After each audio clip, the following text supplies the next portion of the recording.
Sampayetia, Obanyan Sapuso, Munia, one can asam. They mouth to some cacre was supreme. Yo, coffee, oh my woman, oh many a mamma, any baby, watch out, I warren. One son, one in pa, as I did power of you. Yamo ember,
Sampayetia, Obanyan Sapuso, Munia, one can asam.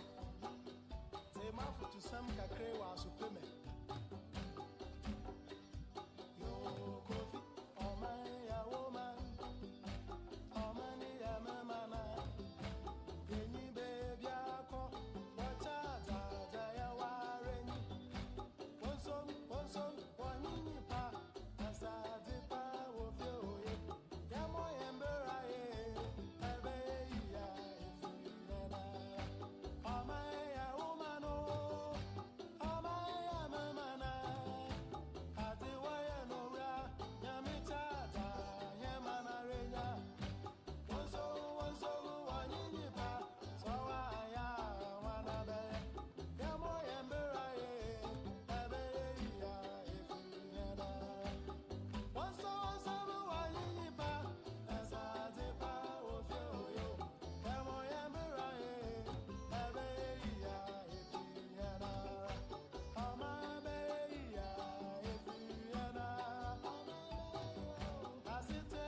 Ghana generated roughly 12 billion. So here's something interesting. In 2023, Ghana officially overtook South Africa as the top gold producer in Africa. Ghana generated roughly $12 billion from mining and extractive industries. Ghana's mining industry accounts for nearly 5% of the country's GDP. 20 to 30% of Ghana's gold is said to be produced by small-scale artisanal miners, roughly $2.6 billion worth of gold. But that's not the story of Ghana's minerals, because nothing lasts forever. In 2018, Ghana started the Minerals Income Investment Fund in order to leverage its mineral resources to create wealth for its people. The MIIF takes a percentage of mining royalties, and it's mandated to look after as well as leverage Ghana's minerals through strategic investments. According to the CEO, Edward Nanayao Korateng, by 2019, the MIIF had $180 million in assets under management. It now has over $1 billion, and it hopes to grow to $10 billion by 2030. Just this year, at Maningindaba 2024, Ghana outlined and announced a $60 million or 1 billion rand investment into its lithium and salt industries. What Ghana is executing here with its mining industries should be a blueprint for all countries across Africa. African minerals have to start benefiting African people. What Ghana is showing all of us is that mining royalty revenues should deliberately be used for investments, not just welfare checks.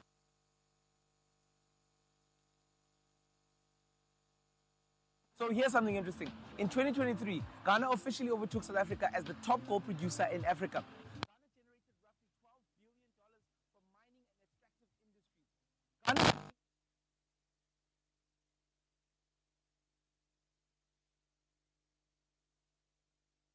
Artisanal miners, roughly $2.6 billion worth of gold.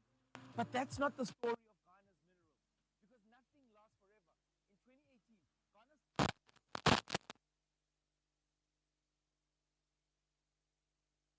for its people.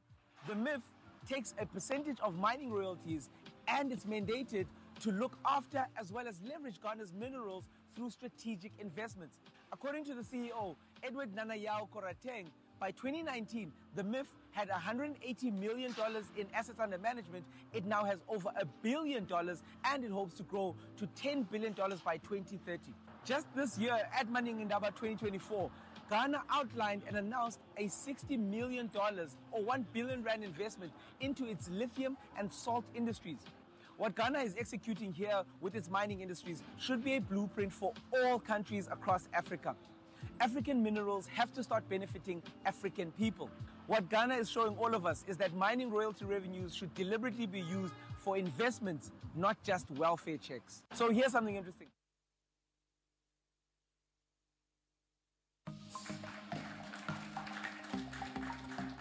And such is the glorious note on which we begin this morning's event. My name is Jerry Ajololo, and on behalf of the Minerals Income and Investment Fund, led by our very own Mr. Edward Nanayao Korateng, with direction from Professor Douglas Boating as board chair and all the members of the board, enjoying the sweet compliment of management and staff, I say good morning to you all, our broad stakeholders, and welcome to this stakeholder conference called at the request of yours and mine, MIIF.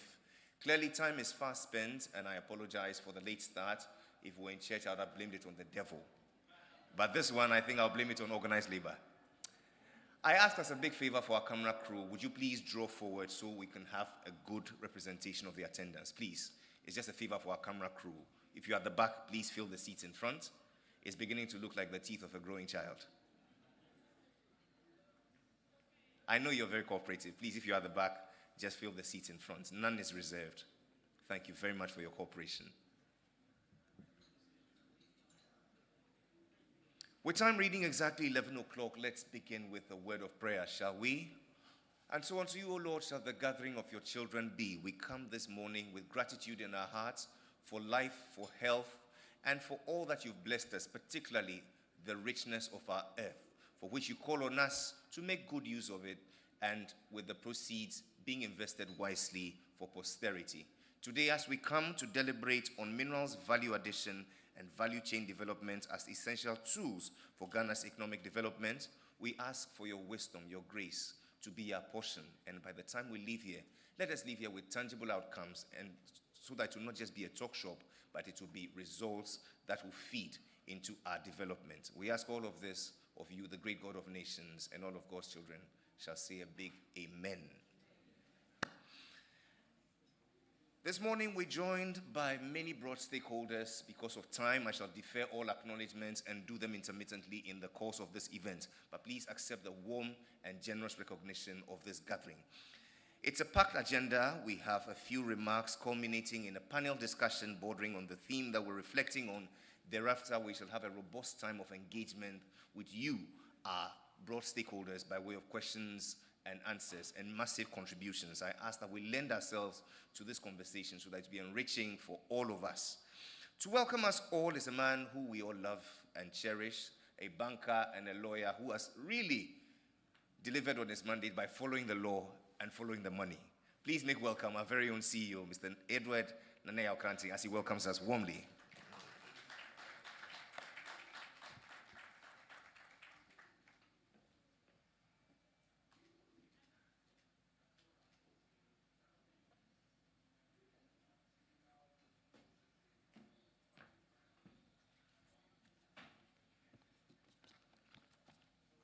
I think the lights are blinding me a bit, but trying to make out people.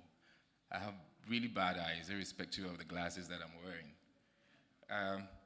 Thank you very much, Mr. Jololo. And try to check whether my minister is in. Before I even start, I have to mention and acknowledge him, but he's still not in, so I'll just go straight on into my short speech. I hope it is short. So, ladies and gentlemen, I'd like to extend another warm welcome to all of you for making it this morning to the second MIIF Stakeholder Forum. I apologize profusely for the late start. I wouldn't want to repeat what my very good friend, the MC, mentioned. I have to be politically correct, not to blame the organization he blamed. It looks like I'm actually part of that organization.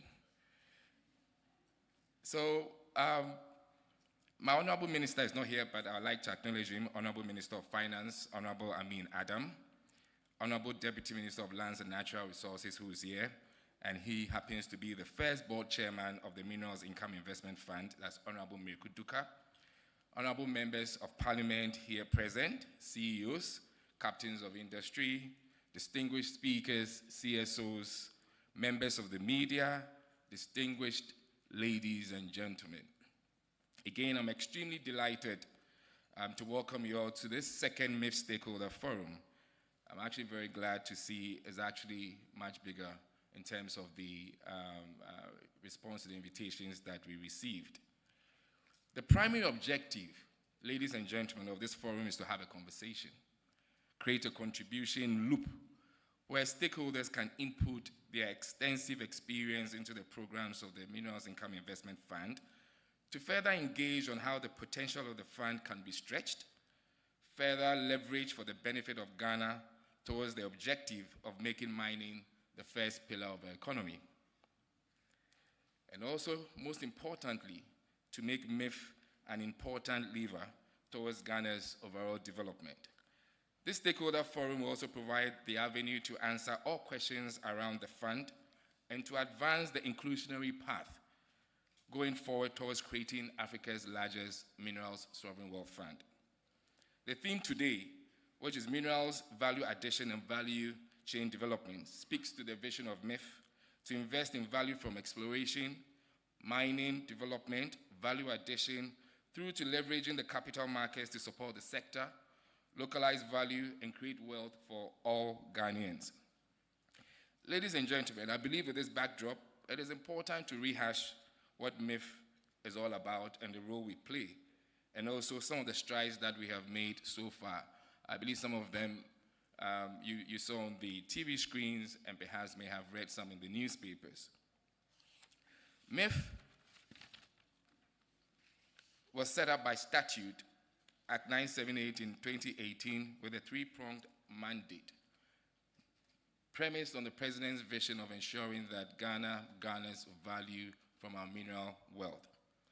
First one is to receive and manage all mineral royalties on behalf of the government of Ghana and invest these royalties. Number 2, manage the equity interests of the state in all large-scale mines in which the state has a free carried interest by law. Invest these royalties and dividends on behalf of the people of Ghana in a transparent, beneficial, accountable, and most importantly, sustainable way.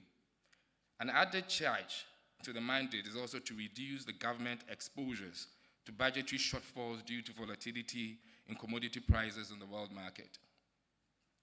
MIIF's mandate is underpinned by the vision to make Ghana the first pillar of to make mining the first pillar of the Ghanaian economy by investing in value addition for every single mineral type, increase Ghanaian equity in the mining majors, and support the mining value chain towards an extensive localization of value, which will create Ghanaian mining champions. And sometimes I add Ghanaian mining millionaires.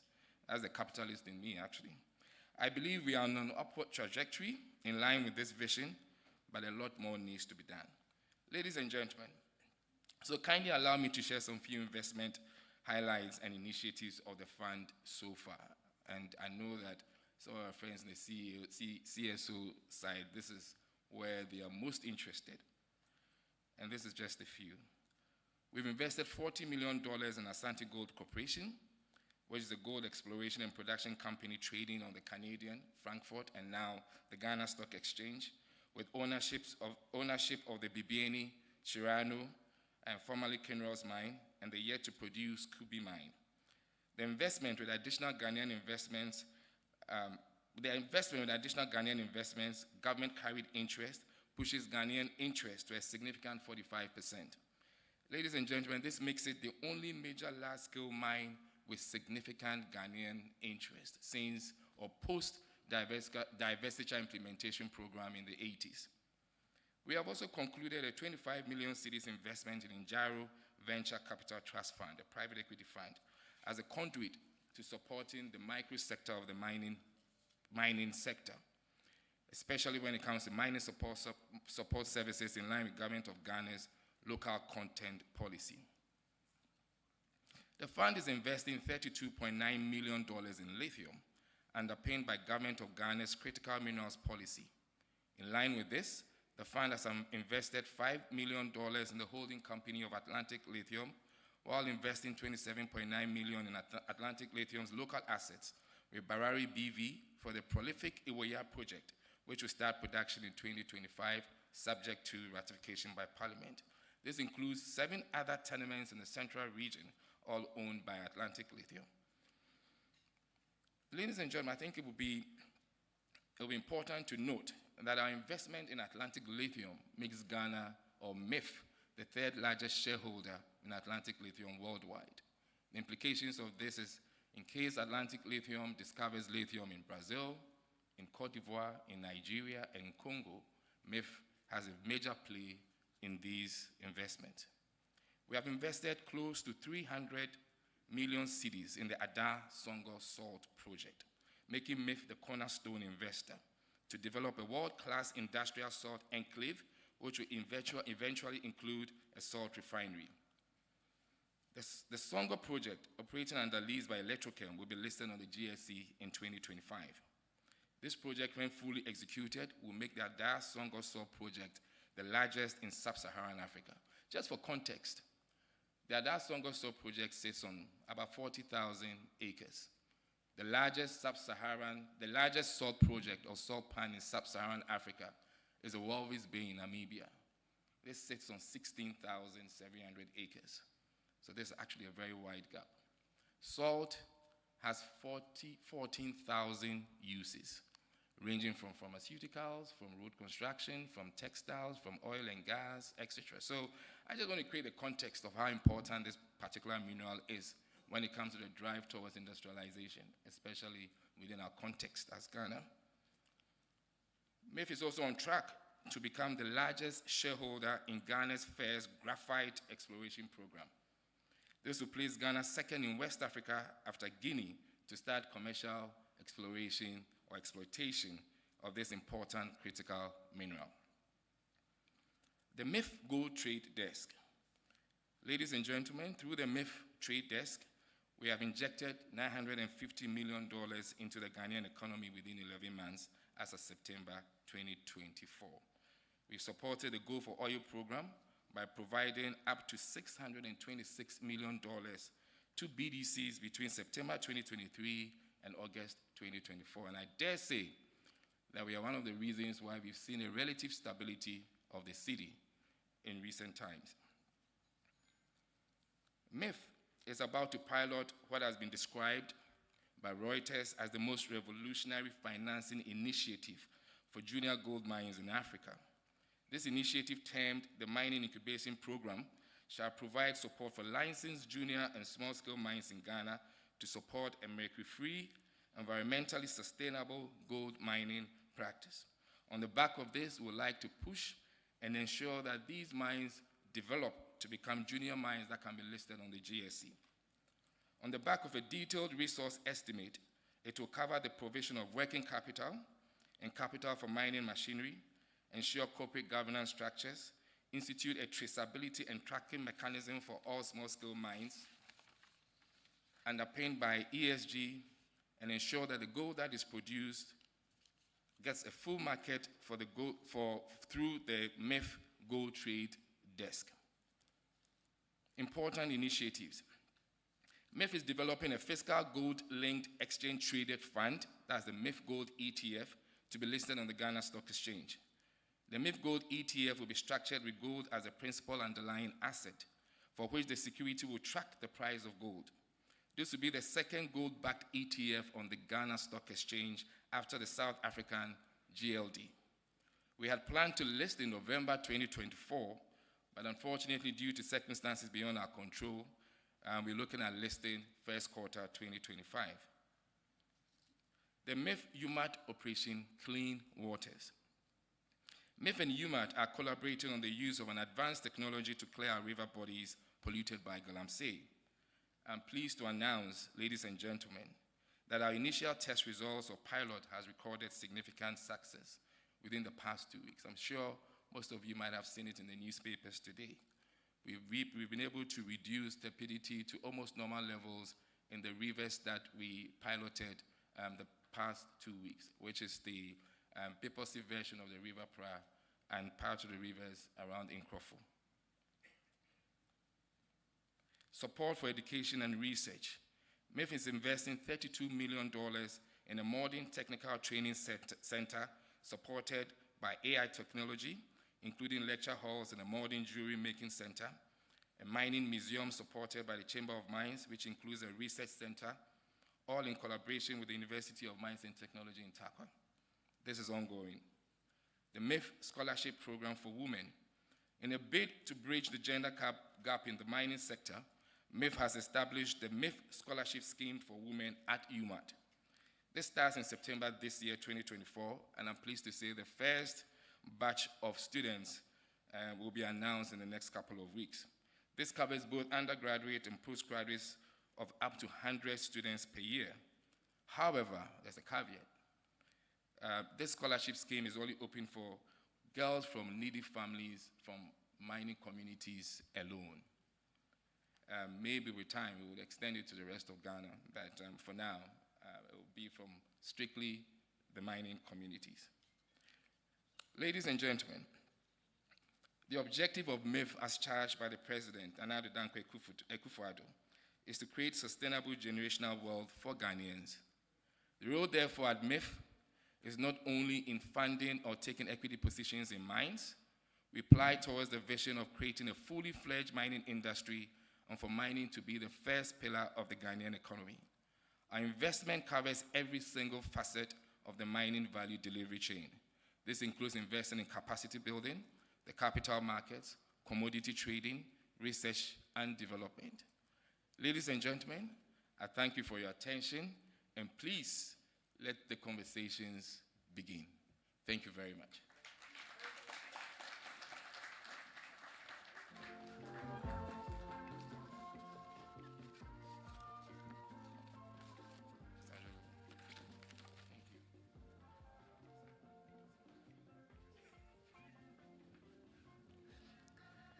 And the next time he'll go dig it out. Please, a round of applause. Oh, I see you. Edward Nanaya Kranting, we thank you very much for that warm note of welcome and articulating so well what we've achieved on the back of innovation, integrity, transparency, professionalism, accountability, respect, but most importantly, responsibility. This is how we live our mantra of generating long-term wealth through sustainable investments as we embark on that revolutionary financing initiative in Africa. Shortly, we should be going into the conversation on minerals value addition and value chain development. Lots have been said, which has laid the foundation for that conversation. But today, we're joined by a man who, as the first board chair of MIIF, coupled with his role as the vice chairman of the Parliamentary Select Committee on Mines and Energy in Ghana's parliament, he led critical advocacies toward the regularization of small-scale mining and building value chains toward a more beneficial and sustainable mining in Ghana. Would you please make welcome the MP for Takwa Swayem and the Deputy Minister for Lands and Natural Resources, the Honorable George Mriku Duka, MP.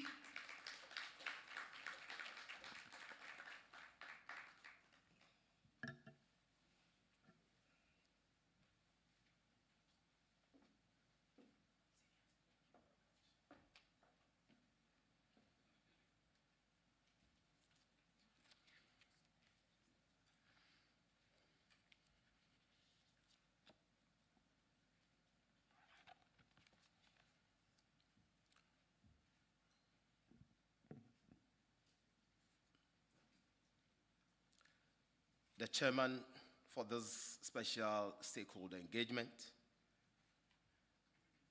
the chair, a good friend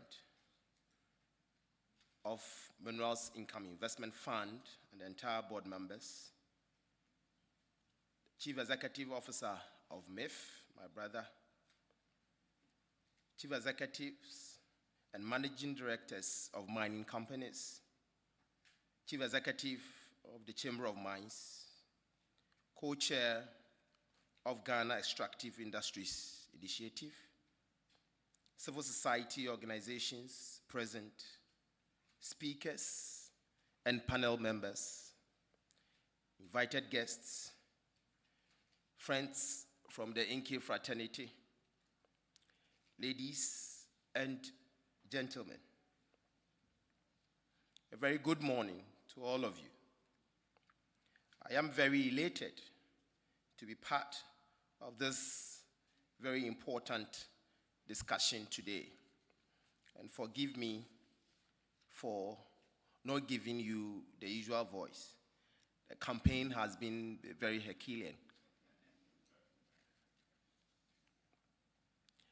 The theme for this stakeholder conference,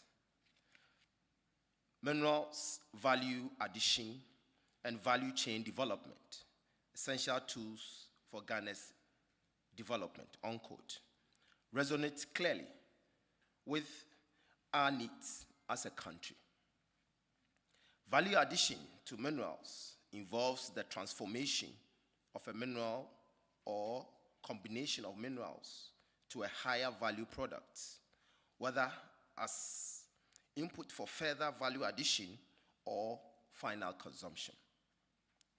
It can therefore span all the way from concentrating through smelting and refining to intermediate component fabrication and incorporation into final products for consumption. It has been recognized as a key approach to optimizing and thereby maximizing the value that can be derived from endowed mineral resources. This is therefore a product of the application for the appropriate technology, which in turn depends on both primary and applied research and development with a target of meeting human results. Mr. Chair, ladies and gentlemen, minerals endowment creates comparative advantage opportunities and can be the basis for or the fodder for spurring development for the hosts of such endowment. However, important as the advantages of natural endowment is, it has its limitations if not properly partnered with appropriate value addition within the context of an optimized value chain development. The absence of or limited access to technology in most of the minerals and rich countries has meant that the minerals are only exploited and exported to other jurisdictions which are more technologically endowed and therefore have comparative advantage in that respect. Indeed, sometimes some of these countries within the technology to add the value have virtually no mineral endowment at all. These receiving countries then convert the minerals into products that meet the demands of modern day living and are marketed across the globe, including those countries which are exported the minerals in its raw state. While this fits into the conventional international trade theory, it creates inequities, which then disadvantage the predominantly mineral-rich countries like Ghana, to the advantage of those providing the value addition services. The inequity is demonstrated through, one, the marked differential in value of the commodity realized as value addition takes place, as shown, for example, along the bauxite, alumina, aluminium value chain. And as I speak with you, Ghana exports the manganese in a raw form, bauxite in a raw form, and tend to import the alumina to feed the aluminium industry. And as you go to the market, you know the value of aluminium, alumina, and bauxite. So the bauxite is smelted into an alumina. It gets imported back into the country and feeds the aluminium industry. So we're running at a loss because of lack of technology, which we are advancing. So exporting bauxite in a raw form, getting alumina back, is a challenge to the country. Two, the export of jobs and indeed broader economic activities, especially through the manufacturing and service sectors of the economy to countries that add value. And three, the export of potential additional physical benefits to the importing countries. In view of this, a country like Ghana, which typically has exploited its natural endowed minerals within a framework of dig and ship, ends up shortchanging itself and is not deriving optimal benefits from the resources. It is rather generating leakages of these benefits to other economies, while the full brunt of the possible negative impacts of mining get to remain here. It is therefore obvious that the way to optimize the benefits will be to maximize the extent to which the value chain is internalized.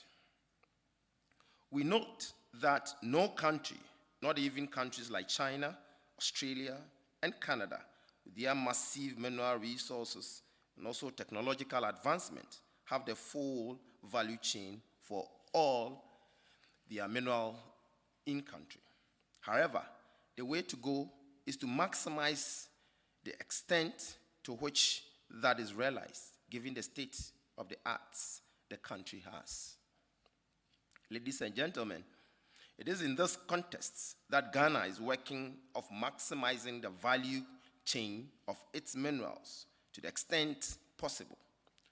Notable examples include the establishment of statutory agencies like the Ghana Integrated Aluminium Development Corporation, which I've seen the Chief Executive here, and the Ghana Integrated Iron and Steel Development Corporation, to facilitate the integrated development of the value chain for bauxite, alumina, aluminium value chain. The government also recently commissioned the Royal Gold Ghana Refinery, in which it holds a 20% stake, with a vision to help process gold doré produced in Ghana before exports. Going forward, expanding the linkages between the sector and others will continue to feature prominently. A classic example is a recent agreement with Atlantic Lithium, which, aside from aiming at optimizing the value chain for lithium locally, it was a requirement for a byproduct of the lithium mining to feed into local ceramic industry along with others. Ladies and gentlemen, again, it is in pursuit of this that the Minerals Income Investment Fund has been established to, while functioning as a sovereign mineral wealth fund, be promoted as a mining investment partner of choice for investors who want to invest in mining in Ghana. Such participation rights will serve to enhance the extent to which we change the narrative from one of the leakages of the sector and the economy at large. Finally, in addition to value addition, the government is actively pursuing the diversification of the mineral resource base as part of optimizing all possible mineral value chain. Notably, the Ghana Geological Survey Authority has been supported in exploring all possible minerals, but especially the development-oriented industrial minerals, which are more amenable to being linked with other sectors to catalyze our development agenda. I therefore call on the Minerals Income Investment Fund, MIIF, in spite of all good initiatives, they must take into consideration the following. 1, appraise the value addition avenues in the current mining space and provide the necessary support for economically viable options. And I'm proud of the investment done so far, more especially the collaboration with very enviable company that is fostering the Songo salt. And I know it will be one of the best investment globally. 2, consider partnering the private sector and the Ghana Geological Survey Authority to establish a mineral exploration fund. 3, come on board to accelerate the development of the mining value chain through the development of mining catchment communities by establishing downstream value addition industries. Help develop the local manufacturing base to feed all the mining value chain operations through the local content and local participation framework. 5, help develop a more advanced framework to track production along the mining value chain to reconcile appropriate mineral rent due the state. And 6, further collaborate with the Ministries of Lands and Natural Resources, Finance, National Security to develop a robust system to track gold smuggling and illicit financing of mineral projects in the country. I trust we could and would pitch in to support these initiatives, which are meant to move us from what has been described as a colonial legacy to a more proactive approach to our developmental agenda. On that note, thank you very much for the attention. Grateful.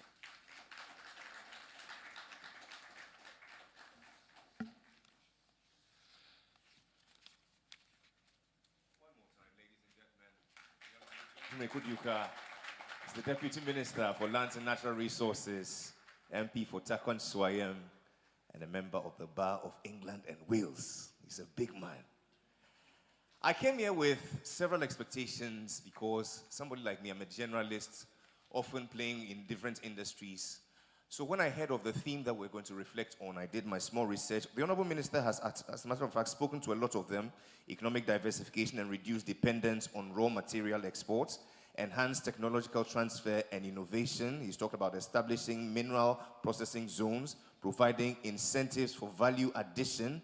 He's talked about tracking value addition metrics, amongst many others. For the next few minutes, I just want to know, please show by hand if you're from the mining industry proper. If you're from mining, please show by hand. Okay. How many of us are from the chamber? Okay. Lands Commission, Ghana Standards Authority,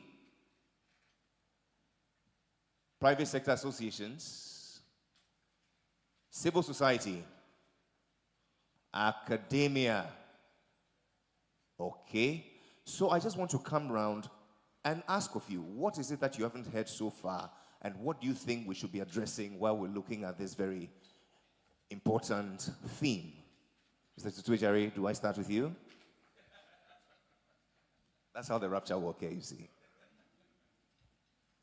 I must admit, I think that MIIF has done an incredibly good job. I think they've taken an idea and turned it into an actual business that works, and they're executing incredibly well. I think the challenge now is sustainability, what this looks like over the next few years.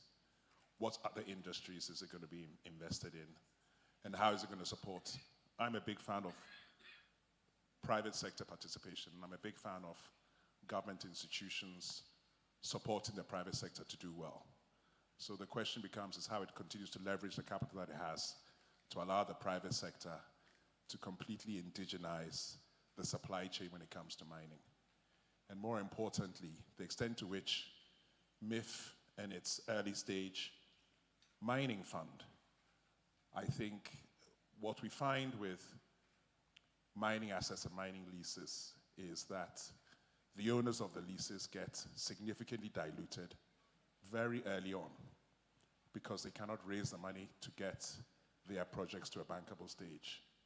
And I think the extent to which the Minerals Investment Fund can help locals develop their assets without being diluted so that the local participation stays at, say, about 50%. I think that's the biggest challenge we have. Most people have an asset. When they go and try and fund it, they have to give away 70, 80% to get basic funding. And so by the time it starts to produce revenue, they don't own enough. And that, I think, is one of the biggest challenges we have. And then I think on the final stage, I think Galamsey is a scourge that all of us are trying to get our heads together. And I think MIIF can be a bipartisan convener of an honest discussion about how we regularize the mining of gold in this country. I think it is naive to think that we can stop it because the livelihoods of so many people in the rural areas depend upon it. But I think we can regularize it with cooperation between the institutions, the regulators, and the people in a way that the minerals are extracted ethically and in a way that benefits everybody in the country. So I think MIIF does have a role to play as a convener, and more importantly, as a bipartisan convener, because I don't think this issue can be resolved very easily. Thank you. Thank you very much. Nodding in agreement with you is a man we consider the senior prefect of this industry. I'm talking about the CEO of the Chamber of Mines, Dr. Suleiman Akone. A few thoughts? Thank you very much. I think I generally agree with the first sentiments expressed by Tutuejari. However, I think it will take some doing. And what I believe we need to be doing going forward, because I have realized that we've done a lot of talking. A lot of studies have been done as well, but we need a coordinating point. How do we get this done? We've done a lot of the talking. How do we implement these ideas so that we can get the requisite benefit for our country. I think for me, that is the missing link, and we need to get to that, do the hard work of getting things done rather than just talking. Thank you. We shall take two more and then revert to the panel. The voice of gender will be very beneficial at this point. My friend from Oxford Business Group. Thank you. Well, I definitely would like to commend MIIF. I think that not only they've achieved tremendous progress, but they've done that extremely fast. And I know firsthand, some of the top management works day and night. They don't stop, pretty much like mining. They picked the right minerals. I think they boiled down the right players to invest in. I mean, graphite and lithium, they're the next place to go. This is the future for sure.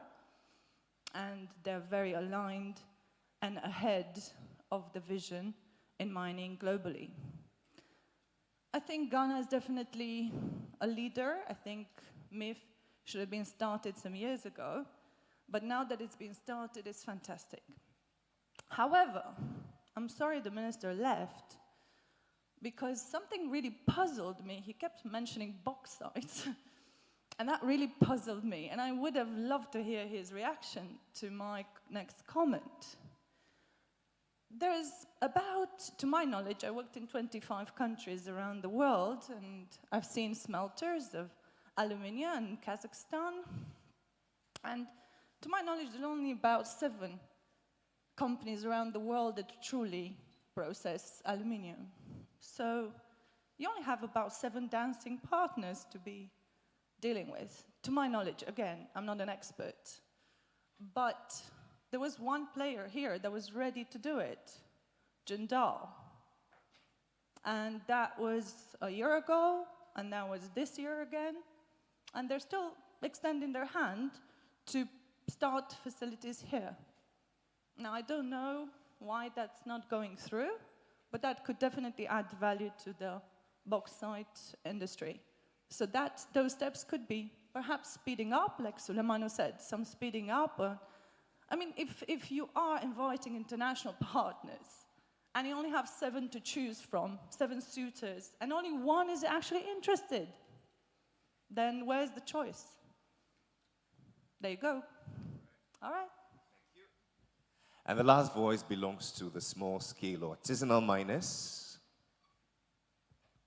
Thank you. I think I'm happy that small-scale miners are being respected and represented in most forums like this.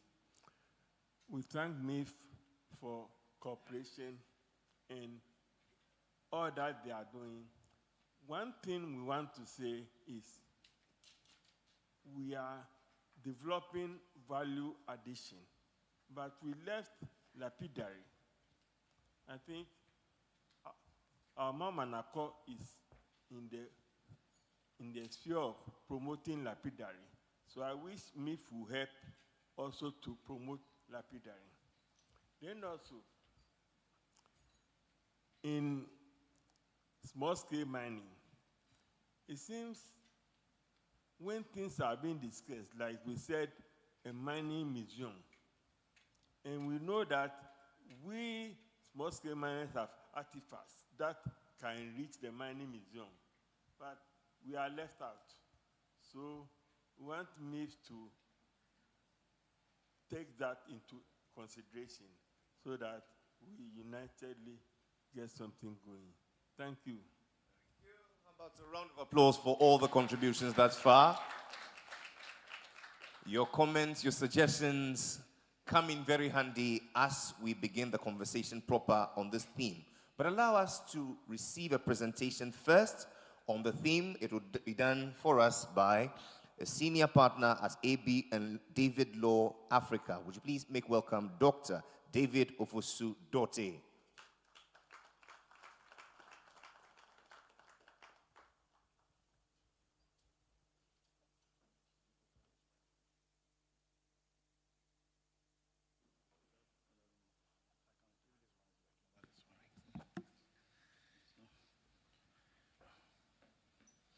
Can we have the slides? Mr. Chairman, distinguished ladies and gentlemen, yeah. Thanks for inviting me to speak about this topic, the idea about mineral value addition. And I think I'm happy to begin with that MIIF, public sector organization, is bringing stakeholders from every part of the economy together to discuss this. It takes bold public sector entities to bring stakeholders from all angles, including the private sector, to discuss a topic as important as this. What is happening to the slides?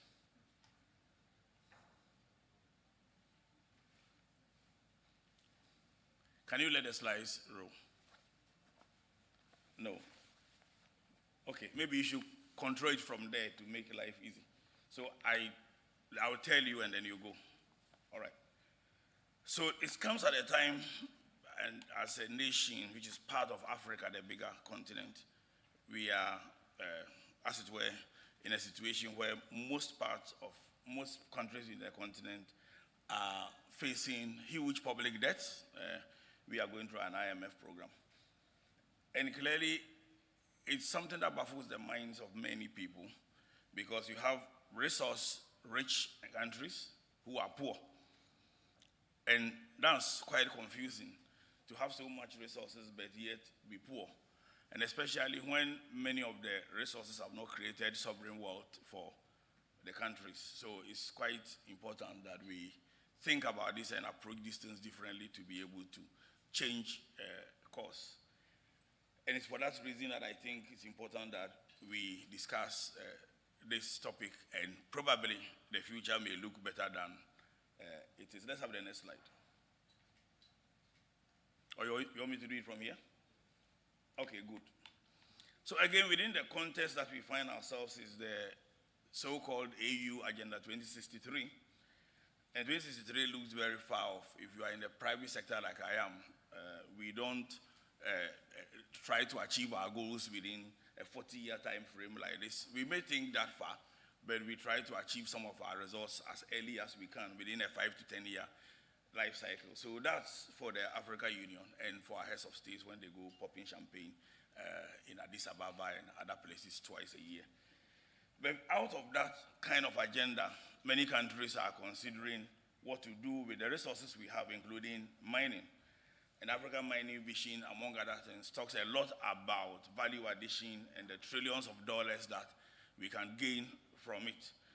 And then there's been a lot of concern about the fact that Africa also has to transition as a result of climate change. Of course, the fact remains that we contributed a significantly less, about 2%, to the damage that we have at the moment, yet we are supposed to transition. And at the same time, the resources we have is leading to what is called green grabbing. So between having resources and the resources being grabbed by those who have the wherewithal financially and technology-wise to add value to it, and the fact that you are poor and having the resources, you have a challenge and multiple challenges to deal with. So many people have called for what they call just transition. It depends on where you sit and what definition you want to give to just transition. It's as if that we are being transitioned in an unjust manner. From one angle, that could refer to the fact that we are being asked to transition at the same pace as those who contributed much worse to the crisis that we have.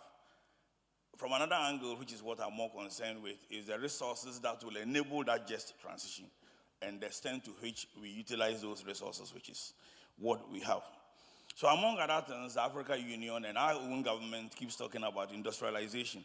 And that's when I get a bit more baffled why we have continued to have this challenge. And the more you look at it, and you look at especially, and I guess somebody said the politician has left, I wish he was here too.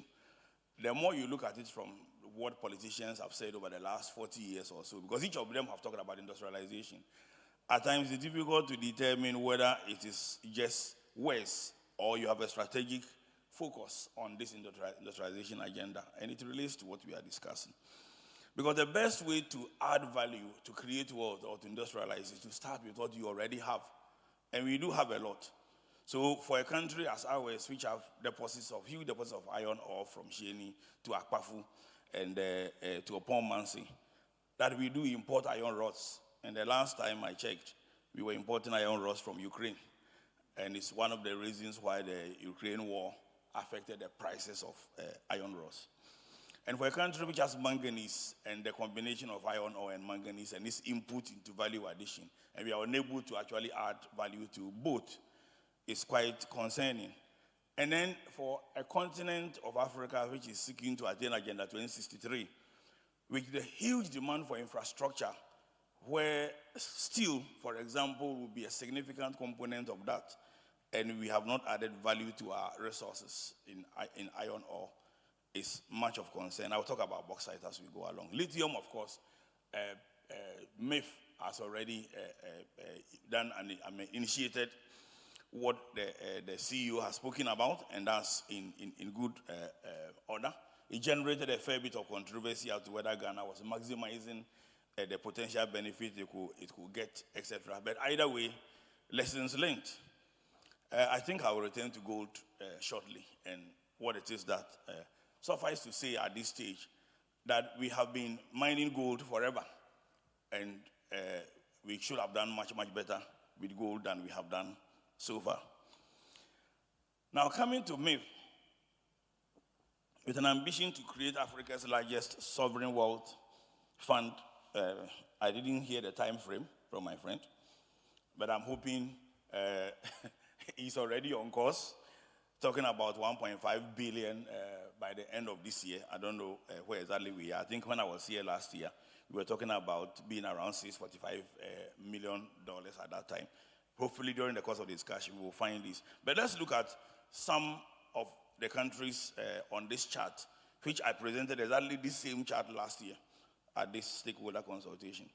So you have the likes of Abu Dhabi and Kuwait, which you will consider have created huge sovereign wealth funds as a result of natural resources, albeit not solid minerals, but oil and gas and hydrocarbons, which we are trying to transition. By the way, I don't know how many of you have watched Bloomberg and CNBC reporting about the dip in oil demand as a result of the rise in China's EV vehicles. And the dip is coming from China itself, because China contributes about 60% of the increase in demand for hydrocarbons. So when China begins to dip in its demand for hydrocarbons, it may affect, which of course means a lower appetite for investment in hydrocarbons in economies like Ghana. So we might be mindful of this. Then you come to China, which have industrialized quite fast and created a 1.2 trillion sovereign wealth fund there. And then I want to move particularly to Norway, which from same hydrocarbons have a 1.3 trillion of sovereign wealth fund. So the kind of target that MIIF is looking at in terms of Africa, this is the benchmark outside Africa. But I can't leave this slide without talking about Singapore in particular, because technically it has nothing in terms of natural resources. Yet, it controls huge sovereign wealth funds, $581 billion. And Temasek alone, its holding is controlling $484 billion. Now, the Temasek Holdings is a government entity. And I want to emphasize that. It is a government entity. I'm not one of those people who believe that government has no business doing business. I don't belong to that school. Government has business doing business, except that it must do business as business. You can't do business as government. And I think that is the problem. We either stop doing business at all, or if you want to do business, it must be done as business. So, for example, MIIF should be MIIF as a fund and operate as a fund.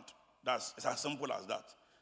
Other than that, it becomes government, and we all know governments don't function when it comes to profitability in that sense. So if you take countries like Singapore, which have allowed government entities to properly function and create wealth, that's the reason why their GDP per capita is quite high.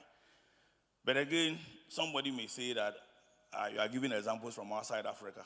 I never get tired of giving the example of Ethiopian Airlines, and the aviation industry, as we all know, is one of the industries with the thinnest of margins, and it's a government entity, and it's a profitable entity, consistently profitable, because government allows it to operate as business. So in this workshop, I will implore participants to continue to make recommendations that will maintain the independence or enhance the independence of MIIF so that it can actually operate as a business. That is what it is. Without that, there is no point. Now, MIIF receives royalties from minerals. But as I indicated, we've had minerals forever. In fact, since Adam, just in case you don't know who Adam, that's what ChatGPT says Adam looks like. I asked ChatGPT to tell me how Adam looks like. He first gave me a white Adam, and I said, no, Adam was black, and then he gave me this one. So we've always had gold and minerals since Adam. And indeed, even when the so-called colonial masters came around, they called it the Gold Coast. We all know that. But what exactly have we done with that gold, and what world have we created? I gave the example of Norway, who have added so much wealth to hydrocarbons, which is exhausting. And we all know about Galamsey, which I'm sure I will touch on as we go along. So I'll pick gold and I'll pick bauxite, just as an example. Now, the first world-coordinated study on bauxite was in 1922 by Governor Gagisbeck as part of the 22 to 27 development plan. And we've been mining bauxite from Awaso about 50,000 metric tons per annum since 1948. So we've been doing this for a very, very long time. And bauxite is a critical mineral.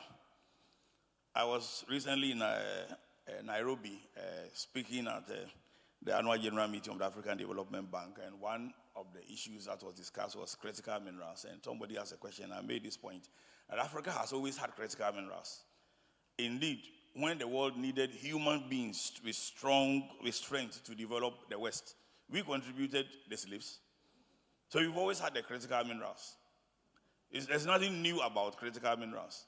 It's just that the period changes. The world at each point in time needs something which is most critical. When they needed all the natural resources, they built the railways and the rest and colonized us and took all the resources away. We've always had the critical minerals. So we do have the critical minerals. It's what we do with it that matters. So you'll find that even at this stage, we still have a large amount of unverified resources. If I were to ask our people here, how much gold do we have underground at each specific point in time, many people may not be able to tell me. The funniest thing of the Galamsey story that I find very funny, and I'm very much against the destruction of our waters, etc. But there's a part of it I find surprising. The fact that we are not looking at this whole Galamsey thing also alongside our constitution.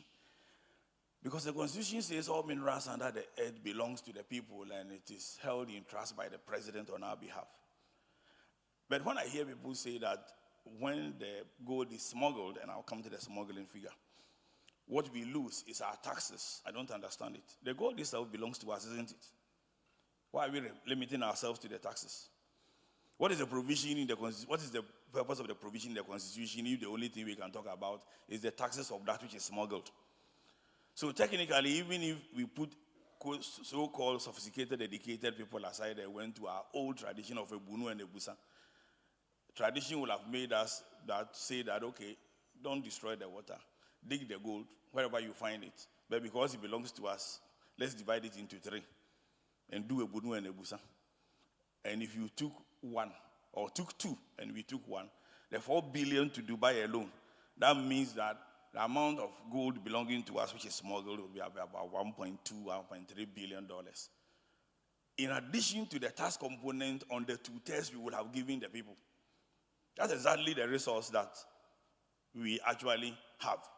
But again, there's a difference in when people put sophisticated things in constitution and they see it as law and legalese and they argue for long. I'm a lawyer, but I don't believe in this long legalist thing. Common sense at times eludes very sophisticated people. So you will see that we have unverified resource. We have inadequate infrastructure. If you take the triangle of the railway that was shipping all the gold out, and just in case you may not know this, the first decision to actually build a road in Ghana was passed by an order in council in 1874 in Solpon, and it was to build a road from Dodowa to Accra to Jamestown. The reason the colonial guys needed to export palm fruits from Ghana. So at each point, if you look at our infrastructure, it's been designed to ship things away. including shipping slaves. That's why we alone have got 28 out of the 56 castles enforced around Africa.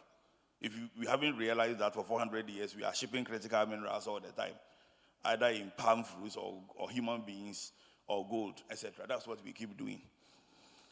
So even the infrastructure for the railway, the triangle, we are only left with the Western Line.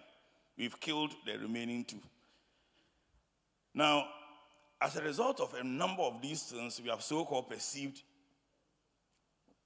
lack of investor interest, but I will return to that shortly.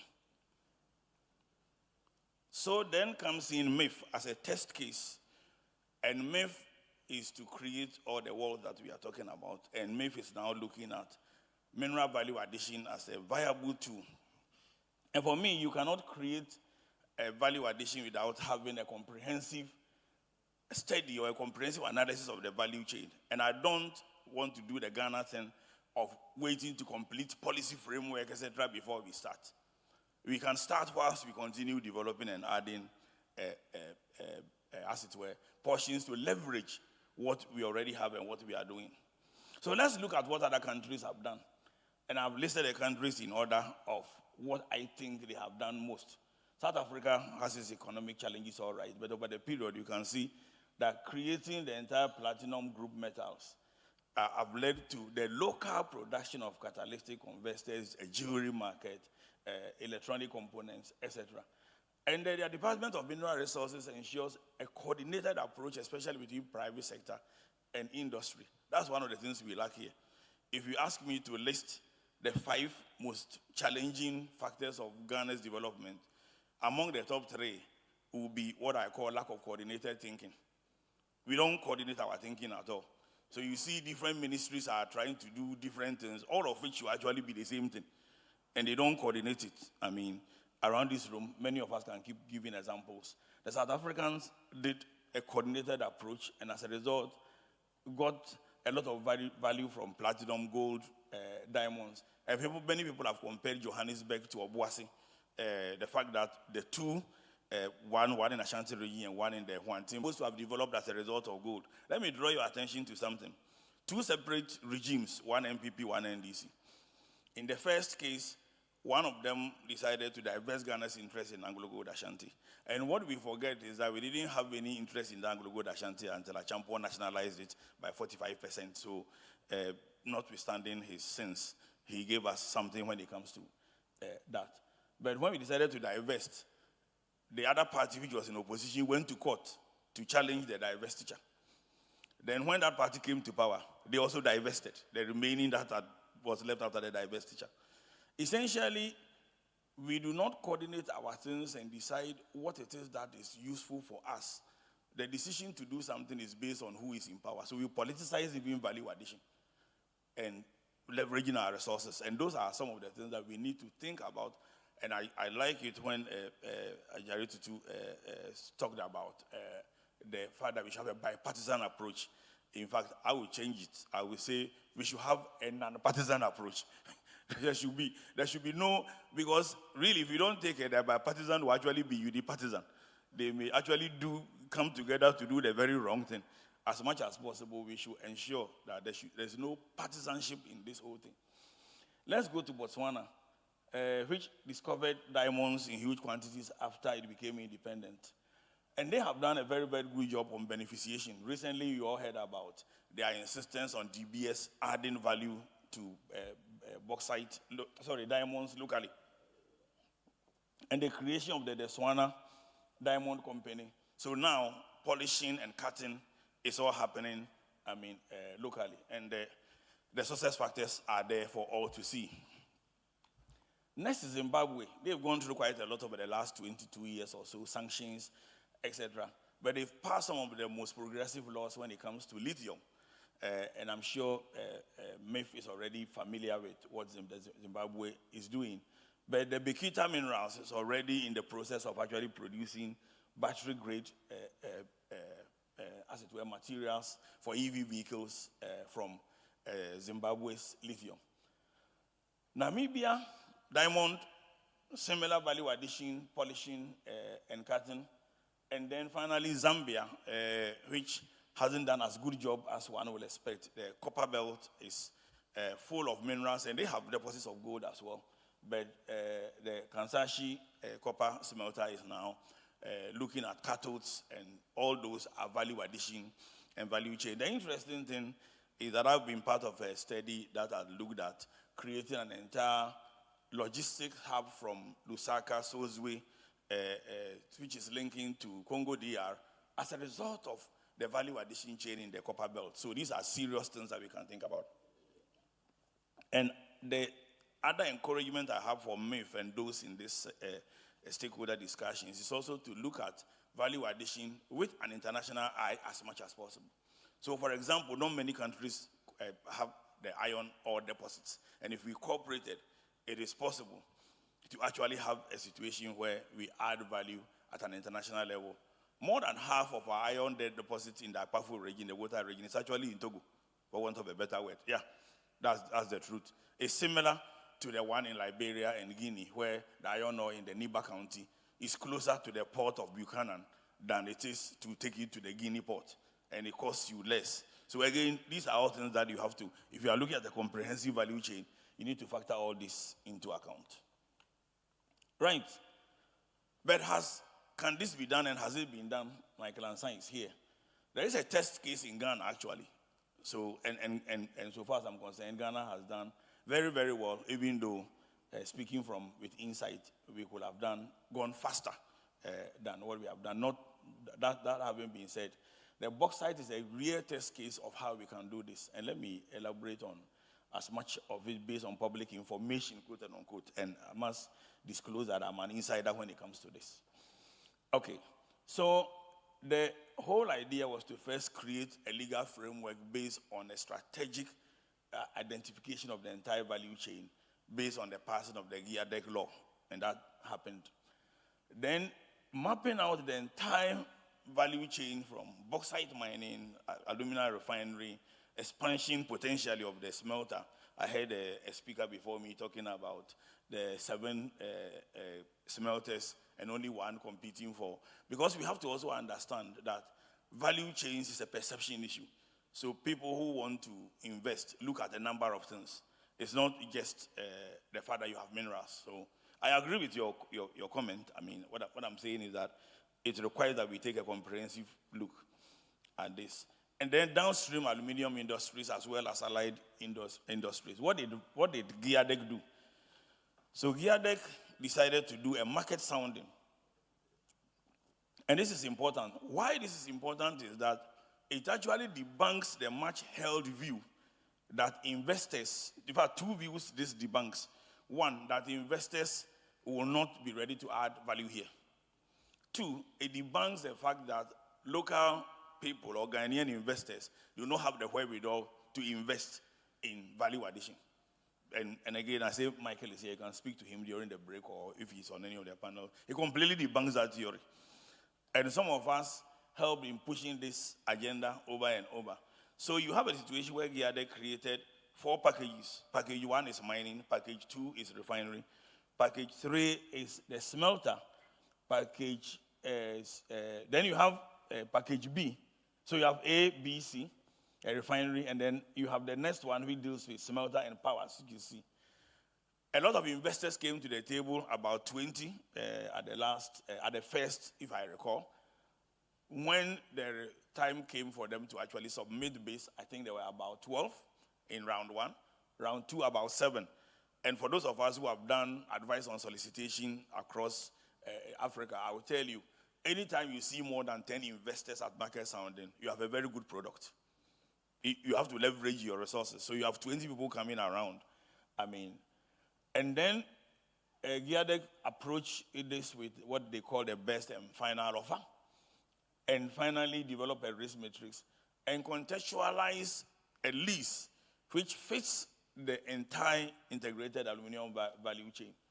So as a result of this approach, GIADEC has been able to bring at least 2 or 3 investors to the table. And we have to study this case and look at how we can replicate it and how we can make it better. This one country where we don't like doing case studies. Somebody has done something, it is good, and then we start to reinvent the wheel all over again. because we are always in a hurry to claim credit. It's one of the things that we should stop doing. I mean, this is a test case, and I encourage MIIF to pay a lot of attention to the gear deck value addition chain. And by the way, bauxite has a huge multiplier effect. It's just because we are talking about this presentation, but I can tell you that this has been fully studied, and if for a 50-year cycle, you have an estimated potential income of $1.03 trillion over a 50-year cycle. That is as more beyond the so-called upper middle income country that we've not been able to attain. For bauxite alone, I'm not talking about gold. So there is a lot of sense in doing value addition. So the lessons are simple. Have a comprehensive study of what the value chain is. Get government involved at a very strategic point. And when I mean government involved, in terms of the enabling framework, and enabling the public sector agencies to work better with the private sector. The interesting thing you will find about the GIADEC process is that there is no recourse to government. So in terms of some of the investments, it has not come from government apart from establishing mineral resource estimates. The other lesson good in the GIADEC one is that for the first time in some specific parts of bauxite, we know what we have. Remember, I started by talking about if you don't know what you have, how do you even add value to it? We know what you have. And again, I will encourage discussions to look at how we price what we have, which is in the earth. We keep talking about value addition, but we always treat minerals as if the mineral in the earth has no value. If it has no value, then what are we adding? It has a value, that is why we are adding. So it's important for us to have an idea what we have there, even though it's on mind. What exactly is the value of that which is on mind? It has a significant importance when you do that. And we should also ensure that there is no recourse to government as much as possible in value addition. I'll go back on the slides. The reason why I'm concerned about ensuring there is no recourse to government when we do value addition. Your pointer is having challenges. Okay. Can you change it there for me? I wanted to go back. Go, keep going back. I'll tell you where to stop. Go. Yeah, here. This is exactly the reason why we must do everything not to have recourse to government. Because when you do value addition and so-called high risk perception creates a situation where there is recourse to government, you end up with this huge public debt. Then they turn around and tell you debt to GDP ratio has crossed 80% and all those kind of things and all those things, etc. So if we have that in mind, there will be a conscious effort to ensure that we don't have recourse to government. And again, that is what GIADEC has done. Can we go forward now, back to where we were? Okay. So then it also creates opportunities for allied infrastructure. You can't, for example, mine bauxite without railway, ideally, unless you want to use celery. You cannot mine it without having all the other infrastructure that you need in terms of a camp, disposal of red mud, etc., etc.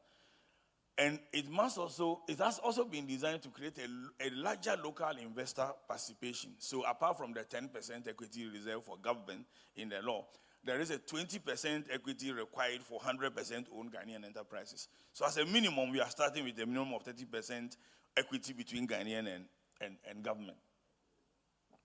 Next slide. So there are a lot of advantages which can be taken, and I've used the GIADEC example. Also, because of the transition that we are going through, and it's not just the energy transition, but Africa free trade, it's possible to put a lot of the products that come out of the minerals we have under the free trade rules of origin. I mean, the experts will tell you the importance of salt, for example, in pharmaceuticals. I think that was mentioned earlier. Even in textiles, processed food, and lithium in pharmaceuticals and all those things. But there's a reason why this is important, and I will explain that reason shortly. Let's have the next slide. Good. Because what? No, go back. Next slide. No. Yes, stay here, please. Because what has been happening over the period, and I've gone all the way back to the slave trade, we've just been wasting every opportunity and every resource that we have, whether human beings, natural resources, critical minerals, etc. Now, you cannot create value addition without creating demand. That's very important. It's important that we focus on demand. The reason why many of our industries in the past have failed is because we treated them merely as so-called import substitution. And a similar thing that we may end up doing here. Just the fact that you create a gold refinery doesn't mean people will refine the gold here. I think we have enough examples to know that. We already have gold refinery here. And so unless you create a market to that end, because the demand is either before or after. And it's important that we create demand. And that's why I decided to deal with this slide, because we are wasting opportunity, abundant resources. You can create demand by simply stimulating it. You can stimulate demand. At times, demand is created as a result of something being mythical. I mean, I don't know how many of you know the number of times I've talked about Ghana's importance as the center of the world in terms of its location. I've talked about it over and over and over. I've been a chief campaigner of that for more than 15 years. Gradually, people are picking it up. But gold from the center of the world should be different from gold from elsewhere. And we can consciously create a myth around it. Even if we want to export that gold from the center of the world should not be the same as gold from elsewhere. That's very important. Now, so you can create demand. You can also change existing demand patterns. Because at times the demand pattern is such that it doesn't work to your advantage. And I believe in the principle that where the rules don't favor you, create your own. At the moment, the rules don't favor us. Unless we create new rules, it will continue not favoring us. So again, MIIF should not restrict itself to just simply the idea of value addition, but to discuss how to create new rules. I have a few suggestions to offer. Time will not allow that, but we can create new rules. The other thing is to identify new markets and demand sources. And there are a lot of new markets and demand sources.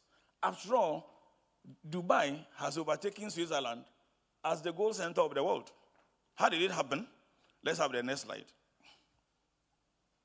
Now, here is the value chain for gold. And again, I went to ChatGPT and asked ChatGPT to tell me what is the value chain for gold from Ghana.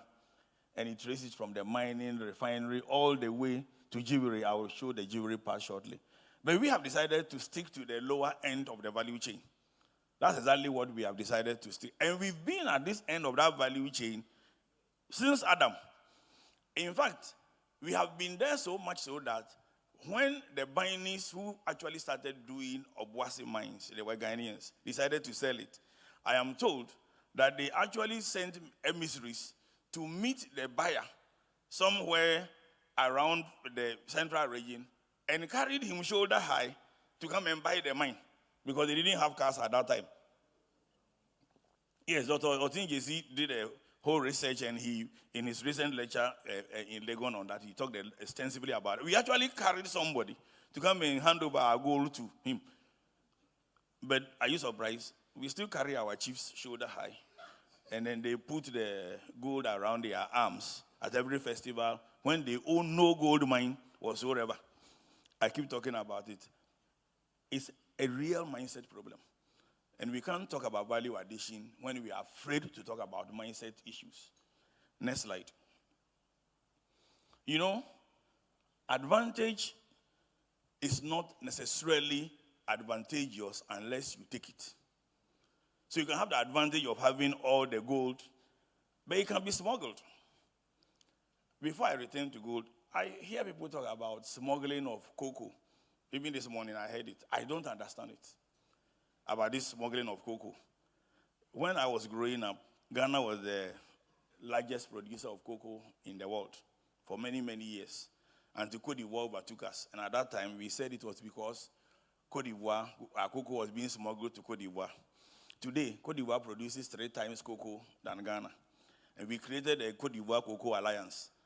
What is the purpose of an alliance if we are accusing each other of smuggling? And each of us is increasing the price to just undermine the other. Then what is the alliance for? If we change our mindset, we could perhaps collaborate and realize that between the two of us, we've got 66% of the cocoa and we can control the trade. But even in the alliance, we've been fighting. It's not different from gold. In the gold sector, we smuggle all the gold to Dubai now. And the last estimate by Dubai's record, and how this figure is known, this figure is common. Because in Dubai, they record every gold that comes in. It doesn't matter where it is from. It's about $30 billion going into Dubai, and the estimate is that from Ghana alone is $4 billion. We just took $600 million from IMF at our third tranche. Now, $4 billion is what is being smuggled unaccounted for. And Dubai has a gold market, and those who go to Dubai, many people have gone to buy gold on the right side of the picture. On the left side is what ChatGPT says we could have if we created demand and stimulated our own demand locally. And if we could bring gold, people to the center of the world to buy gold from here and create the myth around it, we would have created a market and a whole value chain. And then that is when we will be really, really adding value. And I think these are some of the things we ought to be thinking about. Thank you.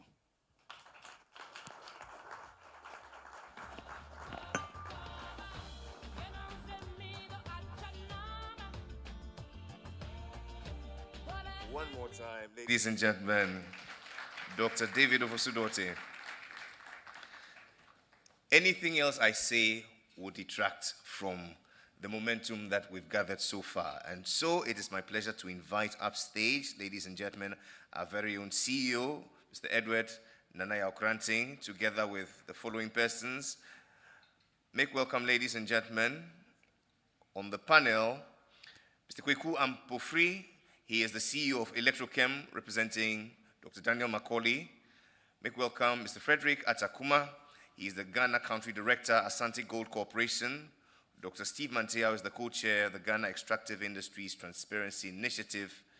Mr. Dennis M. Jechiri is the Africa Senior Program Officer, Natural Resource Governance Institute. And the moderator for this conversation is Mr. Kwesi Ampofo, Head of Metals and Mining, Bloomberg MIIF. A round of applause as they come.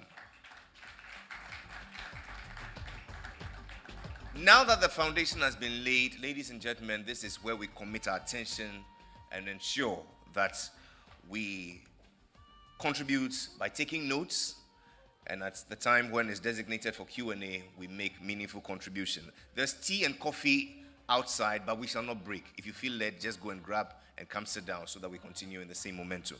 Mr. Moderator, you have 45 minutes for the conversation and then 30 minutes for engagement with the audience. Over to you.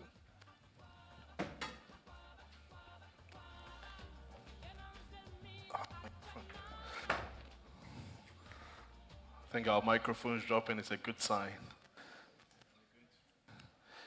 We are going to have a good conversation. Thank you so much to the keynote speaker. That was a very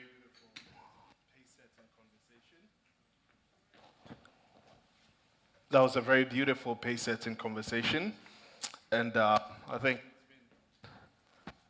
it's been a very important point I've always raised about artificially stimulating demand. And I would even go an extent to add that one of the most classic examples South Africa did was, because there are a lot of gemstones in the world. There's diamond, there's emerald, but how did diamond become the most dominant one?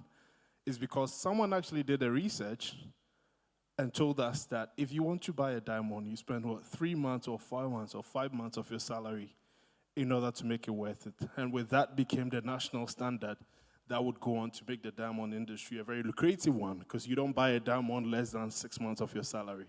This morning, I'm here not to talk about salaries and diamonds only, but then to talk about value addition. And I think we've already done the introductions, and so I wouldn't spend much more time. But then I really wanted to sort of start with you, CEO, Mr. Okranting, and talk about the presentation you did. You made mention of the fact that asset under management is growing, and I think our honorable keynote speaker did talk about how important it is, the aspirational values there.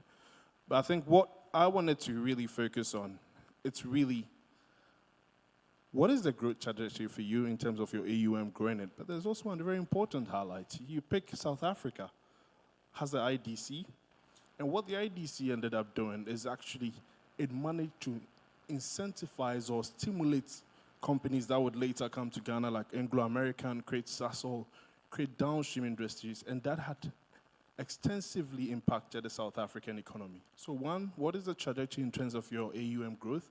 But more importantly, how would it benefit the economy of Ghana down the line? Thank you. Thank you very much. That's quite a loaded question. Going to the CEO. So we are anticipating a growth of about $6 billion within the next 10 years. It's important that we also look at this from context. The AUM was around $185 million in 2021. Now we are north of $600 million. We are working on a reevaluation of our assets, including the government's free carried interest. And of the envelope, this is up to about $1.5 billion, if not more. And looking at that we're looking at that growth and the fact that we are expanding the royalties net.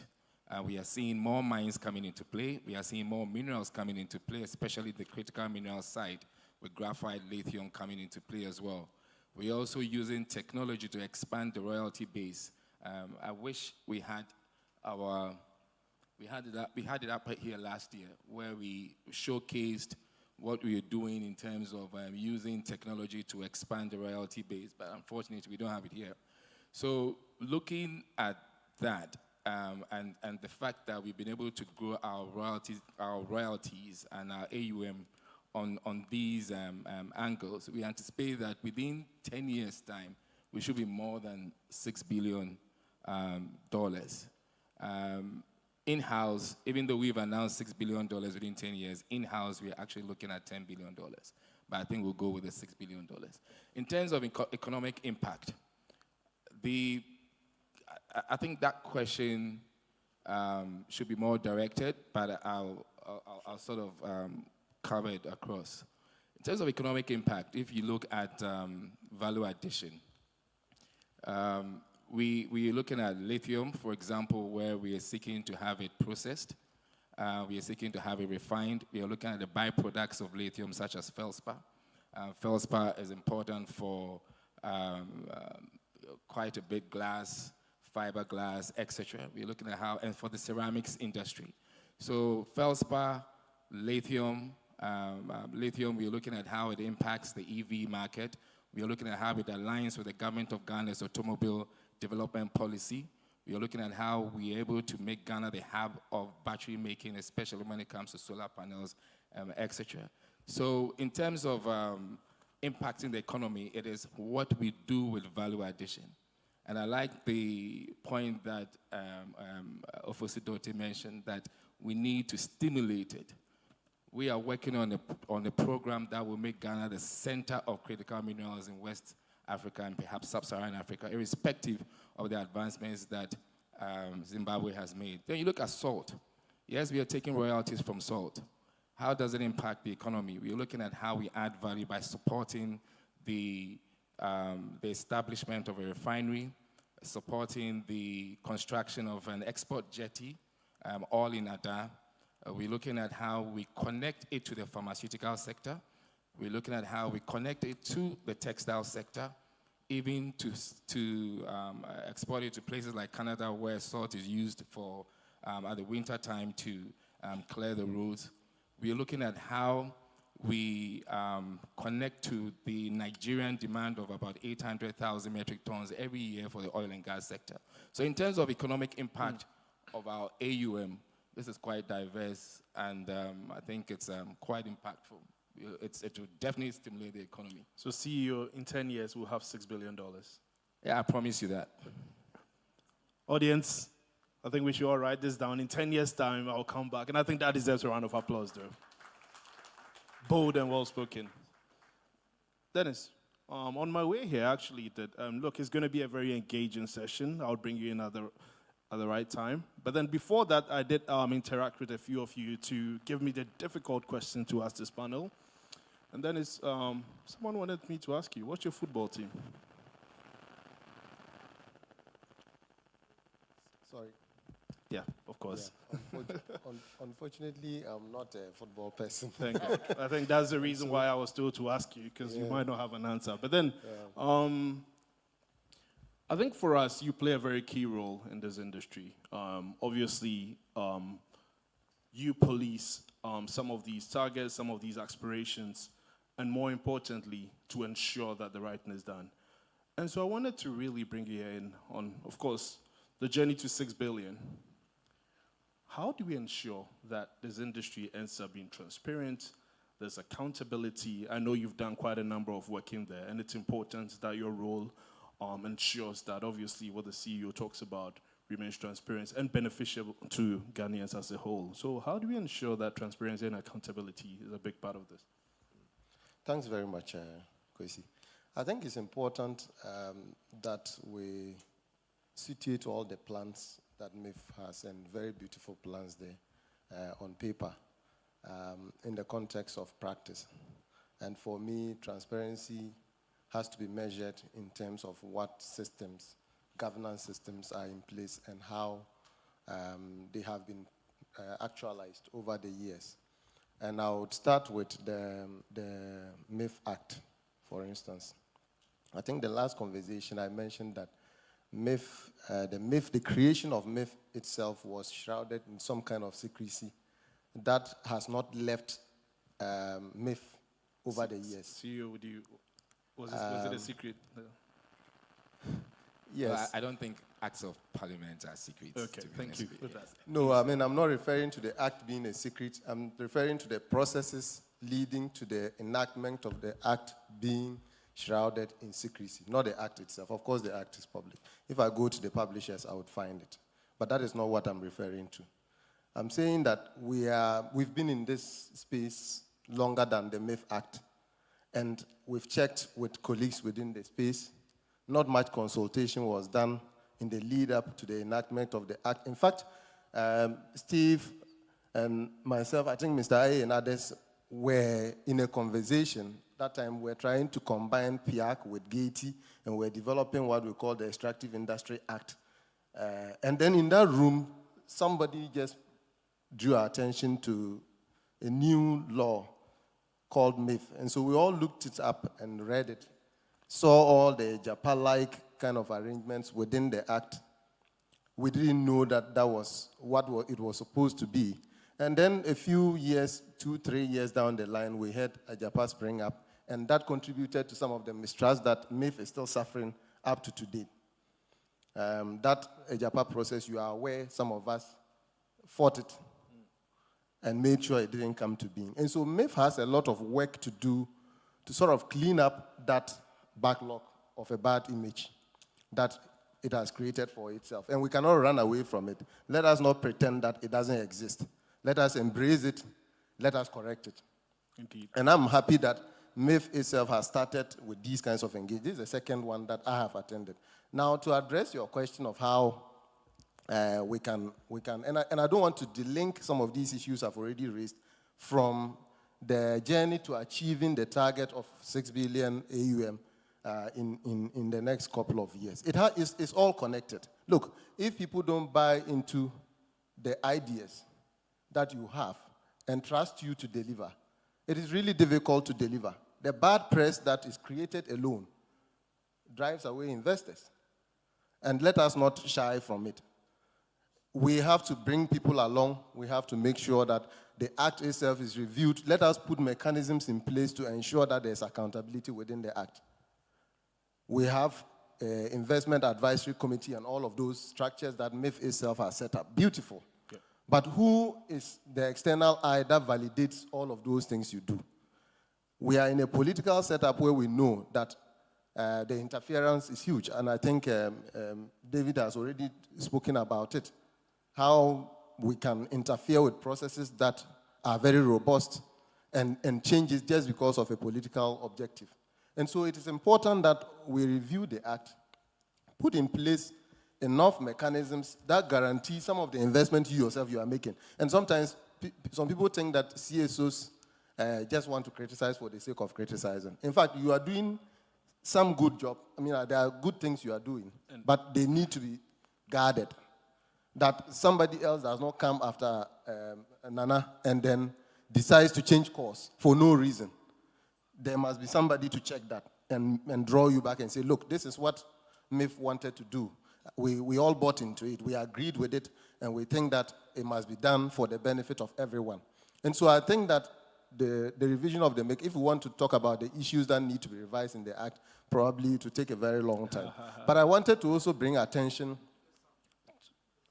Oh, yes, I can give some. So, for instance, there is no oversight, and I just cited that all the measures, or all the measures put in place to ensure that investments are robust within MIIF is all within the MIIF setup. Just of course, you have there. So, in terms of the oversight, is it the legal oversight, the governance oversight, or all citizens oversight? I mean, yeah, including CSO. So the PIAC-like kind of structure that ensures that investment, because MIIF is a sovereign wealth fund, just like the Ghana Petroleum Funds that sit at Bank of Ghana. There are reports that are published every now and then. We see provision in the MIIF Act, for instance, to publish annual reports.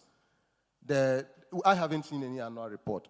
There's a provision to publish audited accounts. The latest account I saw, published account I saw, is 2021. Meanwhile, there are timelines for when reports from MIIF should be submitted to the Auditor General, when the Auditor General should submit those reports to the Minister, and when the Minister should ensure that those reports are published together with its annual accounts. They're made public to everybody. We see under Section 36 of the MIIF Act, transparency as a fundamental principle with free access of information to everyone, not just to the minister or to anybody. And so eventually, we think that most of these plans that you have, of course, you've disclosed some of the investments you have. But for instance, if you tell me that your fund has grown by 76% between 2020 and 2021, for instance, we need a report that tells us how much gold royalties you received, how much investments you made. In fact, some of the growth we see is just exchange gains, nothing else, some of it. And when I saw some of the figures and I looked at it, the investment returns for, say, 2021, for the report I saw, 2021, the investment returns, I mean, is way less, about 14 times less than the exchange rate gains. Thank you. I've not cut you, but I just wanted to leave some for Daniel to respond. So I think there are a few here that I've noticed. You talked about the citizens' oversight. Is there something currently in place, or? Well, you know, it's a very difficult proposition when you say citizens' oversight, but I believe this is the reason why we are having this conversation. Especially with the Sovereign Wealth Fund. When you say citizen oversight, the most important thing for a fund is to be as transparent as possible. The fund has a governance structure, stemming from the Ministry of Finance to the Board of Directors to the Investment Advisory Committee. This is the process through which investment decisions are made. The fund is connected to institutions like the Gaiety, where we provide every information that is required. The fund is open to providing every single information on its investment when requested for. In fact, this is part of the reason why we are having this conversation. Most of the information that is required is even on the fund's website, including the financials, in fact, we have been deliberating within whether we should adopt the Norwegian model of even putting the contracts on the website, but that could open a plethora of legal issues because it all depends on what can be shown and what if some are redacted? Would there be a pathway? Yes, that's the pathway. So that's actually a discussion we're having within. So in terms of transparency, just on the audited part, I think you mentioned the last one was 2021. Sorry, yes, I think we have 2022 on the website. Okay. See, MIIF is part of a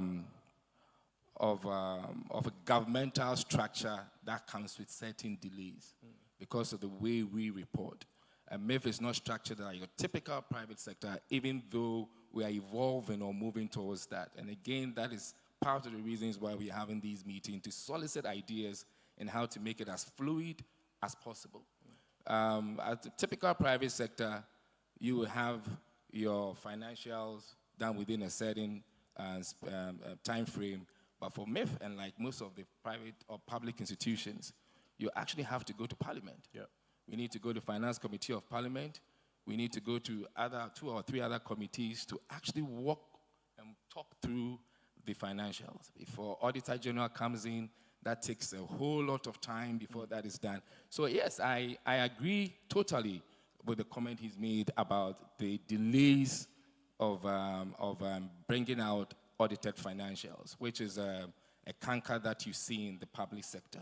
It is something that we need to improve upon. Indeed. And MIIF, as a public entity, has to prescribe to that as well. So I totally agree with him on the fact that, but as much as possible for a fund that is just about 2-3 years, I don't really think that there's any SOE that is now as transparent as we are, irrespective of the nature of our investment. But we take all the advice in good faith. In fact, we are putting all these down, and like I said, this is the reason why we're here. But there's also one more point that I wanted to respond quickly, and Dr. Mati, I'll come to you. I promise it would not be football this time. Exchange gains. I think Dennis made mention of the fact that some of your recent announcement has to do with exchange gains. I don't know if there's any response to that. Well, I mean, for exchange gains, especially in this part of the world, there's always an impact on your financials, whether you like it or not. Indeed. And that's a fact. The growth of our investment, we have to, and this is your fund. This is not my fund. I'm managing your fund. The fund has a social contract with the people of Ghana. The idea is to make sure that we hold equity in the long term and work on ensuring that we're able to invest across or along the value delivery process, which will all bring. So it's a very long-term play. There are aspects of the business where we are looking at trade, that is quick gains, where we're looking at cash management, that is quick gains, where we are looking at expansion of our royalties net through technology, etc., and through certain frameworks that we've established, that expanding the royalties net, that's all increasing, the growth of the AUM. So it's not just investment. If you're looking at the real growth or where you would like to see the fund in terms of having quick gains, it will come from the nature of investment, but it will be realized in the very long term. This sovereign wealth fund is a specialty sovereign wealth fund. It's a mineral sovereign wealth fund. Our act allows us to stay within a certain ambit. Last year, I remember Ofosidote saying that we should perhaps go beyond the minerals and perhaps look at even infrastructure. And we connected that if that infrastructure is adding to the value delivery of a particular mineral, for example, railway, carting bauxite using railway to the port, MIIF can invest in the railway. Indeed. So far as that, so I want to allay your fears whilst we're taking into consideration the advice you've given in terms of transparency, that we have the investment processes is actually robust. The processes are well governed within certain structures. The structures that you see, IAC and the board, are totally separated. Yeah. In fact, the board and the IAC have never met. That will actually surprise you. But we are trying to work on that. The board of MIIF and the Investment Advisory Committee of MIIF, they've never met around the table. Yes. Yeah. All right, cool. You'll be I'll surprised. move on. Yeah, I am very surprised, but I'll come back to that later on the pros and cons of that. Dr. Mantiel, really great to have you. I think when Dennis mentioned the citizen engagement, that I don't know if you have comments on that, on how best citizen oversight, yeah.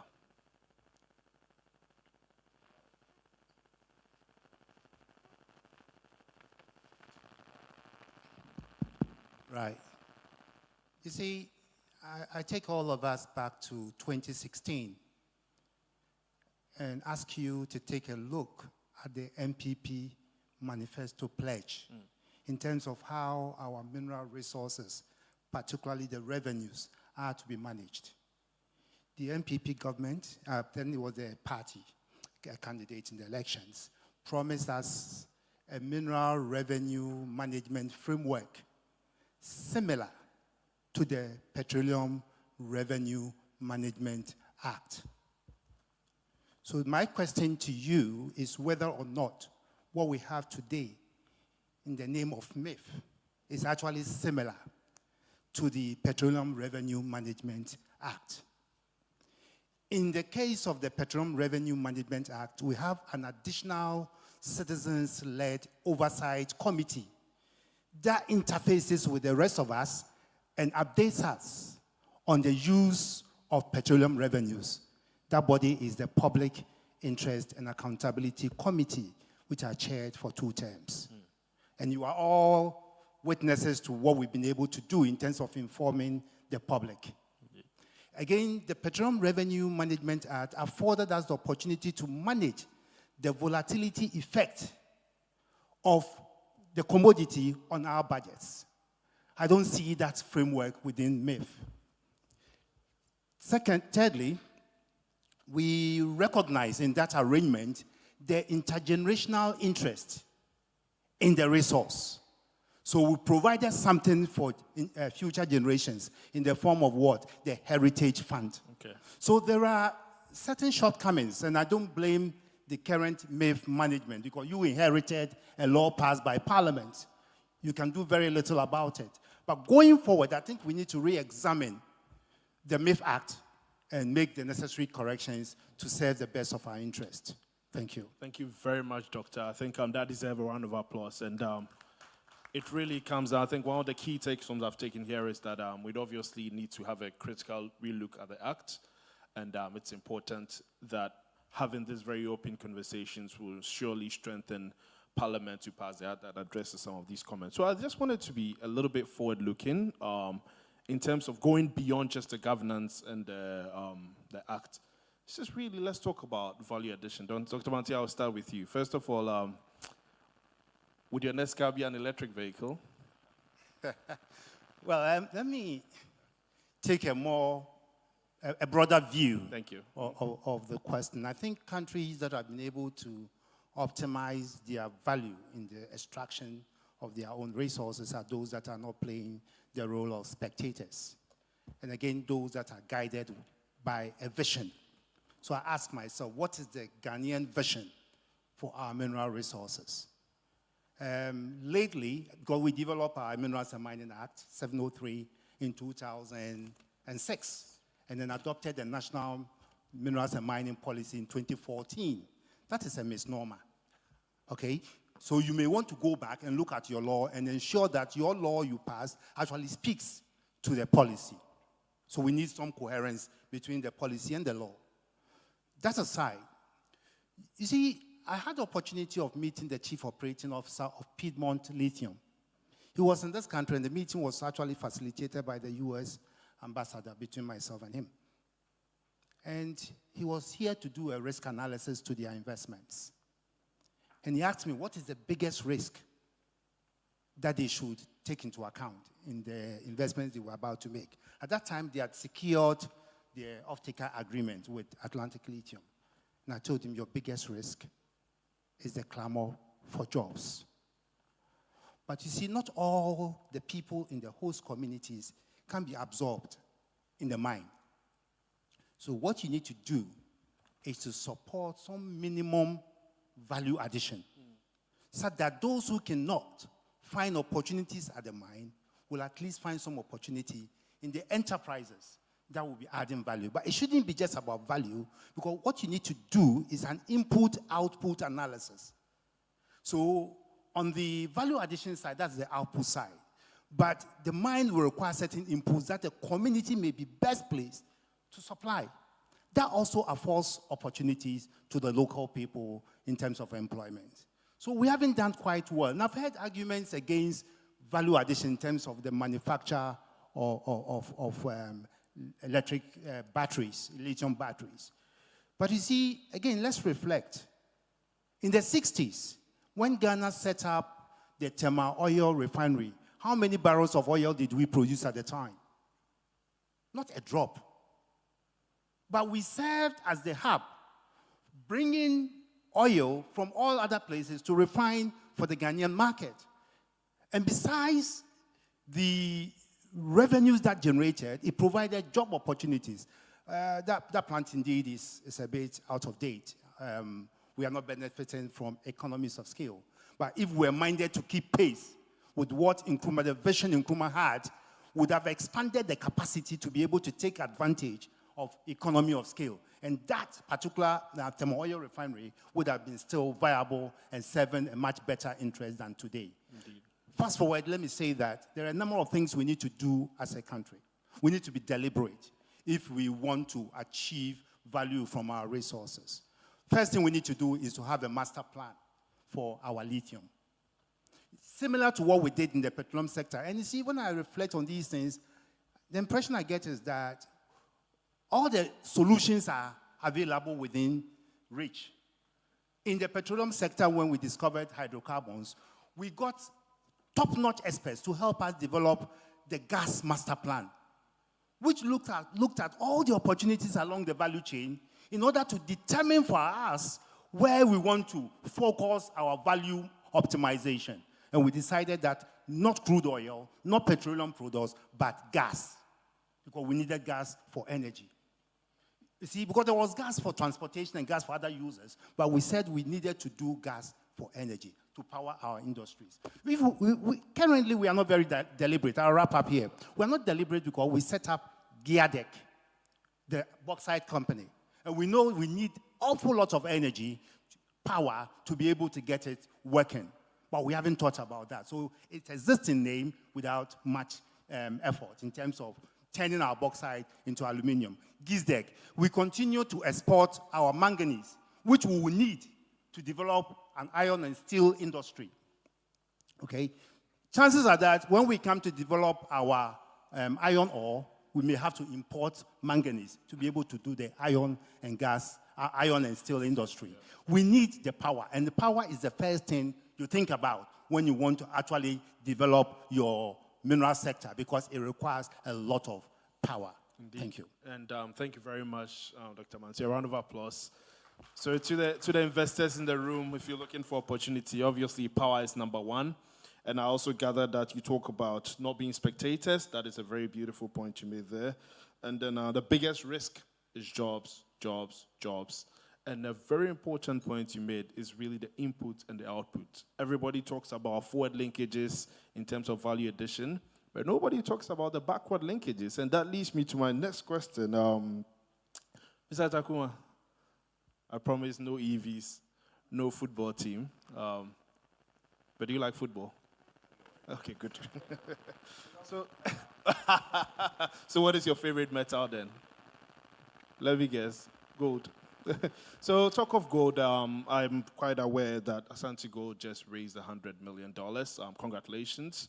And the whole idea is obviously to support the BBNE Chirano project. But leading on from Dr. Mantiel's point, I think it's important that when people look at creating jobs, opportunities, there is always the assumption that you only go forward to create opportunities, you refine. But then I know in the mining business, you consume a lot of cyanide, you consume a lot of backward things, and by backward I mean value chain addition, that could potentially support local businesses. So my question to you is that to create that job opportunities, how are you looking at maximizing the $100 million investment to ensure that local businesses can provide the raw materials you need?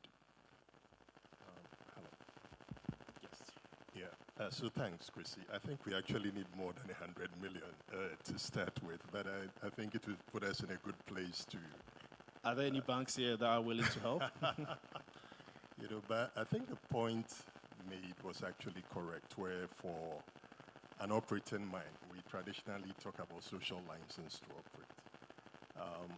What is actually required now is more than a social license. You need what I'll call an economic license to operate.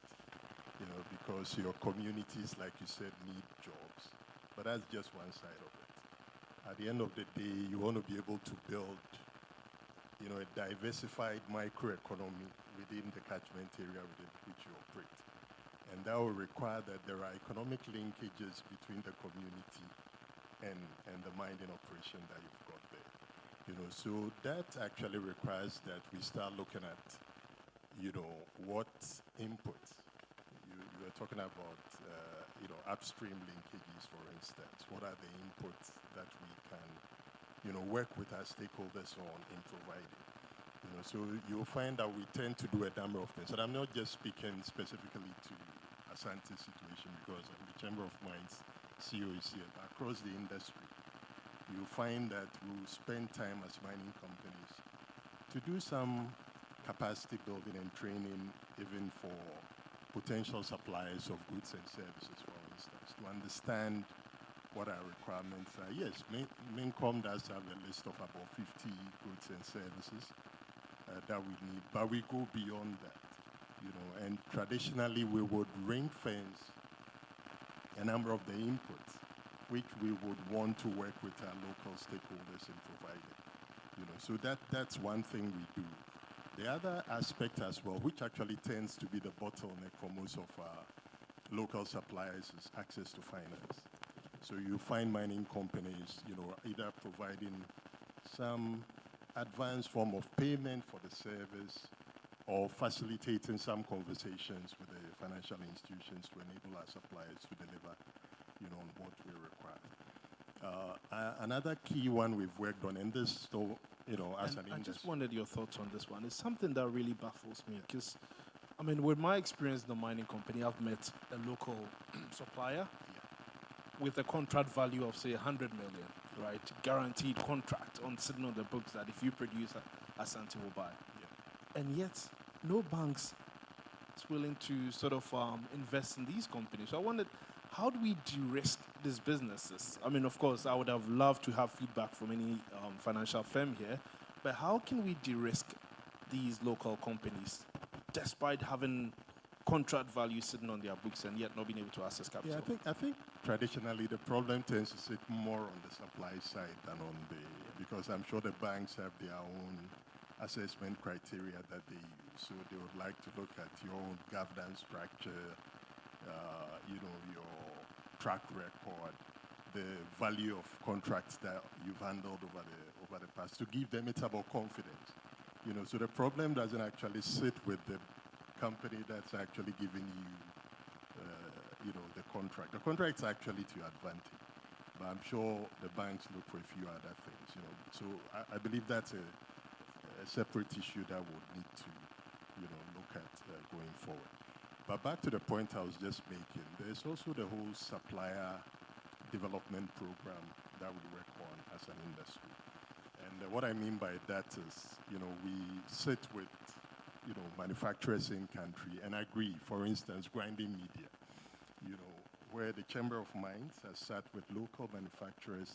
I think I saw Prof. Grace in the building, with UMAT as well, and we work our way. It's a long process where we hold hands and decide that this is the quality we need, and we gradually work towards it. Of course, we're supported by a regulatory framework that requires that you buy locally. But there are quality and safety issues too, so that it's a win-win for all of us. So supplier development is another key intervention that the mining companies will put in. And we're looking at other areas, activated carbon, the works. There are a host of other opportunities that we have if we are really talking about establishing linkages between the industry or the companies and the broader community. The last one I would add, maybe or last but one, is on the joint ventures and partnerships. There are certain services that, for one reason or the other, be it technology, etc., that we need to do a bit more work by way of building local capability. So you look at Obuasi Underground, for instance, the development and all of that. You have a joint venture entity that's been created, UMA, between Rockshore and an Australian company, to deliver that service. So that's another opportunity you have to at least have the local foot in the doorway, as it were, so that you can gradually grow that. And finally, the mining companies also offer captive markets, like I said, to some of the suppliers. And I was actually very interested in that captive, especially using that scale to lower costs, but then give local business an opportunity. I think the Chamber of Mines is doing an amazing job there. Thank you so much. And then, Tokweku, I'm coming to you. Salt of the world. Which verse is it? So, look, you're with Electrochem Ghana, and I think this morning we spent quite a number of time talking about the importance of salt.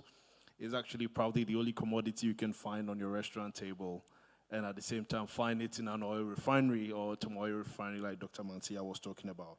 So I think for me, I really wanted to come down to, it's been a very unlooked sector in Ghana, right? But then given my background, I mean, if you look at oil industry, pharmaceuticals, even table salt consumption, there's a big upside.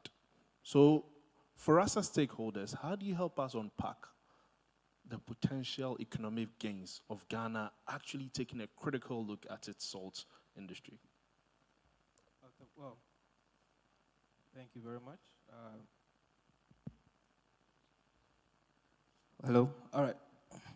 So first, let me say I'm impressed that MIIF invested 100 million in Asante. They only gave me 30. Just to be clear. They only gave me 30. Well, we need to correct that. That yes. So the $100 million they've just recently raised is not from MIIF. Gotcha. Yes, you know. So. Well, that's a good one. Well, Nana, I still need more money from you though. So, trying to get a commitment on stage. That's the reason why I'm doing that. Nana, is it coming? It's coming. Thank you. So that's a very good question you ask. Let me just give just a couple of data points, and it will kind of feed us a bit. The global salt production for 2022 was 270 million tons. The revenue, so I'm talking about industrial salt, the revenue from it was about 38 billion. It's projected to hit about 45 billion in 2030. Now, that is industrial salt. Now, caustic soda is, I'm just going to talk about one product out of salt. So salt has 14,000 users. So let me just talk about one, caustic soda. The global caustic soda production, which is a derivative of salt, was 100 million tons. But the revenue from it was in process right now. We should be done by December. But next year, we'll go into caustic soda. We'll build a caustic soda plant. And so we've demarcated an area. We've started working, doing some feasibility studies on that. For us to develop as a nation, we need to look at large volumes in everything that we do. The revenue that the government of Ghana generated from salt exports as part of our entire export revenue before Electrochem came into being was $4.3 million. Just $4.3 million.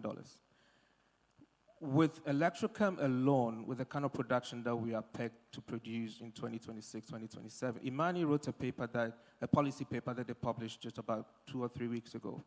We projected that doing $1 billion in revenue for the government. But that $1 billion is not only through industrial salt, but it's also through all the other derivatives that we have. Now, directly to your question as well, beyond just we building a refinery, beyond we building a caustic soda plant, next year we're also building an industrial park. And the industrial area is specific to salt derivatives. We're not building an industrial park where you come and do other things, but it's solely for people to come in, take space, take salt as a raw product, and use that to create any value add that they want to do. So that is the vision of Electric, and that's where we're headed. It's quite a capital-intensive venture. I know David had talked about people having an aversion to investing in value add. It's not just that they have an aversion. It's capital-intensive and it's quite risky. We are where we are partly because we have Dr. Macaulay, who is the key investor, who's the key shareholder, who's invested over $80 million of his own money. Now, I do not know anyone in Ghana who would take that kind of money and invest in salt, especially since it's not a product that has been tested in Ghana. But that was a huge risk that he took. Yeah. The only reason why we are where we are is because of him, but also because of MIIF, the support that MIIF has given us. Indeed. We got to a point where we really needed extra capital to come in. MIIF graciously came on board. They invested just at the right time for us to expand the infrastructure works that we have. So it's definitely feasible. It's profitable. It's very lucrative. but it takes a lot of guts to make it happen. Indeed. And it's in the midst of all the challenges that we had, I always praise MIIF wherever I go, because what they did was actually quite phenomenal. We couldn't have been where we are without them. So definitely, in terms of opportunity, there's opportunity in value add, there's opportunity in the industrial park that we have created. There's also opportunity in other derivatives that can be produced simply through salt. Indeed. So I've taken notes of a few. I think Kweku also just shared the playbook for getting investment from MIIF, which is wherever you go, praise the CEO. But look, we have a few minutes and wonderful stakeholders. In a few minutes, we'll be opening it up for questions and comments. So please take notes. And if you're inspired by what we are sharing today, you can also go online. Hashtag, what's the hashtag on MIIF? Yeah. Please do share some of the learnings with the world beyond, because we don't just, it's not a stakeholder engagement just for people in the room. It's for the world, it's for the people of Ghana. We have 5 minutes, and I wanted to really get your views on something which is very important to my heart, people. I think the overarching theme the whole day has been value addition, value addition. And for those of you who did not do introduction, I'm with Bloomberg MIIF. I'm the head of metals and mining. I'm based in London. And over the last few years, we've actually done an interesting analysis on value addition in nickel in Indonesia. And I think when people talk about value addition, nickel, Indonesia, they rose from just about 10% to over 50% of global production over the last few decades. And it's really come at an economic benefit to the country. But the human cost, Naniel, it comes down to people. So I think across board, I wanted to sort of ask all of you, specifically on ESG, you can pick the environment, you can pick the social, you can pick the governance. What is the human cost for this growth? We're going from 1 billion to 6 billion. And how are you addressing it in terms of, it's not just 6 times positive. If we get it wrong, it's 6 times a negative impact. So how do we ensure that we carry people along, address those ESG concerns we are seeing in Indonesia and other countries, and ensure that the mineral resources are beneficial to us all? And I think each and every one of you can have a go at it. I'll start with you. That's a very good question. And I'm happy you mentioned ESG. So ESG underpins everything that we're doing, because ESG, like you rightly said, connects to the people. Can you hear me? Yeah, connects to the people. For every investment decision, we're looking at the human cost. We are looking at the economic, the social, the governance aspect. We're looking at how we can improve that and enhance that at all time, at every stage. So if you look at some of the initiatives I mentioned, for example, the incubation program, capacity building, these are all geared towards reducing that human cost. So I'll just elaborate just a bit further using examples. That makes it easier, I believe. So MIIF, for example, is working on a strategy that will help formalize the small-scale mining sector, where most jurisdictions call the junior mine sector. I'm not too fond of the term artisanal because it denotes just shovel and you know, it's not galamsey. So the reason that sector is important for us is that it contributes more than in terms of employment, it actually employs more than the cocoa sector in Ghana. I'm not sure people are aware of that it employs about 10% of our population. At the same time, the small-scale mining sector contributes up to 40% of Ghana's total gold output, and that's the licensed small-scale mining sector. I have to be careful here. It's not galamsey. Galamsey is where you see the smuggling coming in, but it contributes up to 40% of our total gold output, which makes us #1 in Africa. That's about $2.4 billion. But we all know what happens in these communities where small-scale mining takes place. These communities are poor. We have very few advocates for environmental and even social and corporate governance. We have that gender gap, which studies have shown that it actually impacts the communities or the economies of the communities negatively. We have Very little advocates on how it's actually impacting the environment as well. So what we are doing in that sector, in line with helping formalize it, is to incubate these mining companies on the back of 4 main things. The first has to do with corporate governance and ESG, where we make sure that these companies and the communities become environmental advocates by seeing and showing them the impact of pollution and impact of not mining and mining with mercury and pushing for mercury-free mining, etc. Then we are supporting with equity propositions for some of these small-scale mining companies, following a delineation of their assets in terms of their concessions. We're able to find out exactly the resource that you have in those concessions, and then we support them with working capital and machinery. Then we take board positions because we need to make sure that they are structured properly. In line with taking these board positions, we implement what you call traceability mechanisms using what we've seen in Peru. And then we offtake the gold, providing them with a ready market so that you don't have foreign nationals coming with all sorts, looking at taking the gold at discounts of 30%, etc. This, even though maybe it might be a small stake at this point in time, but getting this done well helps formalize that sector. In formalizing that sector, you're creating the advocates for ESG, because that is what this whole project rests on.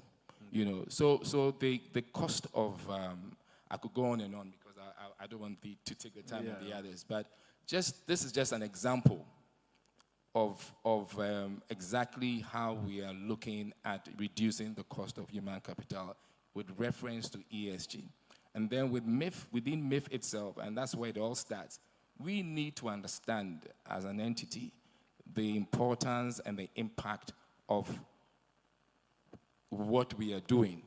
And mining is not a very favored sector when it comes to environmental issues. And we are very well aware of that. But mining is essential to our growth and development as a country. So as an investor, we need to start from within by looking at ESG as underpinning every single decision that we make.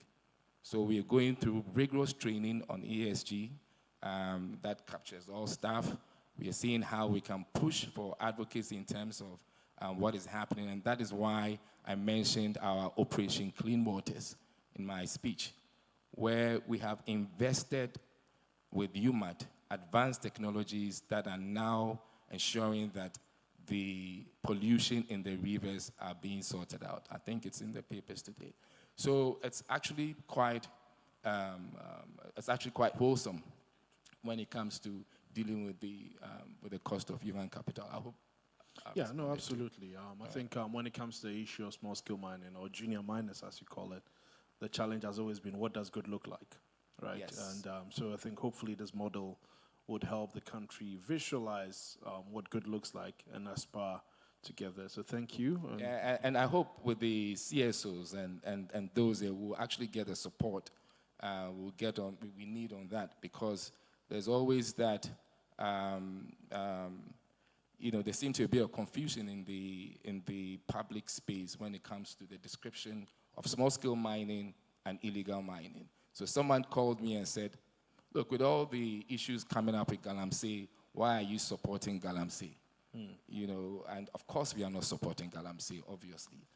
But this is where we also need, as stakeholders, we also need your support in advocacy when it comes to these things, especially what we are trying to do to formalize the small-scale mining sector in line with the cost of human capital. Indeed, I think it's a very great point. And it's an open invitation, I would assume, from MIIF to engage to ensure.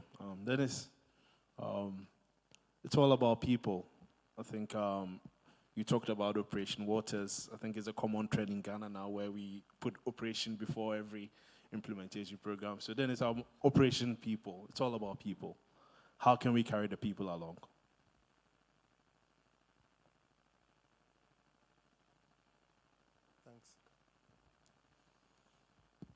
Oops, sorry. Thanks for that. Yeah, it's working. No, I think that MIIF's investment ambitions, its value addition propositions, and ESG must all, the three must be very linked for a number of reasons. I think that the world is moving and we are seeing different countries and different power blocks putting in place mechanisms that could potentially harm what MIIF is doing if we don't react. And I'll just cite the carbon border adjustment mechanism, for instance. So if you decided that you would be investing in Giadec and they produce aluminium, and the carbon footprint of that aluminium that is produced at the end of the day is high, you are going to be punished for that. And so I think that if you want to add value, you must also think about, and emissions and carbon footprints is ESG as well. I also think that we must, you've outlined a number of things which are beautiful, but I think sometimes the problem is bringing them together in a coordinated manner, like I've described, so linking those three. And so I would propose probably an ESG policy that tries to draw the linkages between MIIF's ambition to grow its investment, and if you want samples, you could look at we've all cited Norway today a number of times. The pension fund global has very strict ESG guidelines for where it should invest and how it should invest, even taking into consideration emission profiles, for instance, of the industries you are investing in, capacity to promote a circular economy like recycling. And I have actually seen bits and pieces of these in MIIF's investment guidelines, principles in the first place, but also in its corporate social responsibility policy. I've looked at it, and I see you've mentioned some of those things. You need to expand on that into a broader framework that addresses some of the ambitions that you have, but also reduces the risks. For me, that is a risk mitigation mechanism. We at NRGI, last year did a paper around national oil companies and how they could transition. And one of the issues we raised there was risks. And when we talk about risks, it's not just investment risks. It is also about people, risks to people. We know some of the industries you are investing in, especially the transition minerals or critical minerals, are going to be mined through surface mining processes, not like a gold mine that you would probably dig several miles down. A surface mine has a different sort of environmental footprint than an underground mine. There will be blasting, there will be transport. A lot of these materials will be transported by road because we have failed to develop our rail system, for instance. And all of that has a footprint on communities. I think that MIIF must have a policy that tries to link all of these three with the goal of safeguarding communities, the environment, and people, whilst growing your investment and also adding value to the economy. This is very beautiful. I think, Danielle, this is a challenge. I wouldn't say a challenge, but then it's really something that I can see the consensus. I've seen quite a few bit of it, your ESG guidelines and all that. But I think it's a very beautiful point about connecting the community, the environment, and the people. Dr. Mantiao, it's all about people. How do we carry them along?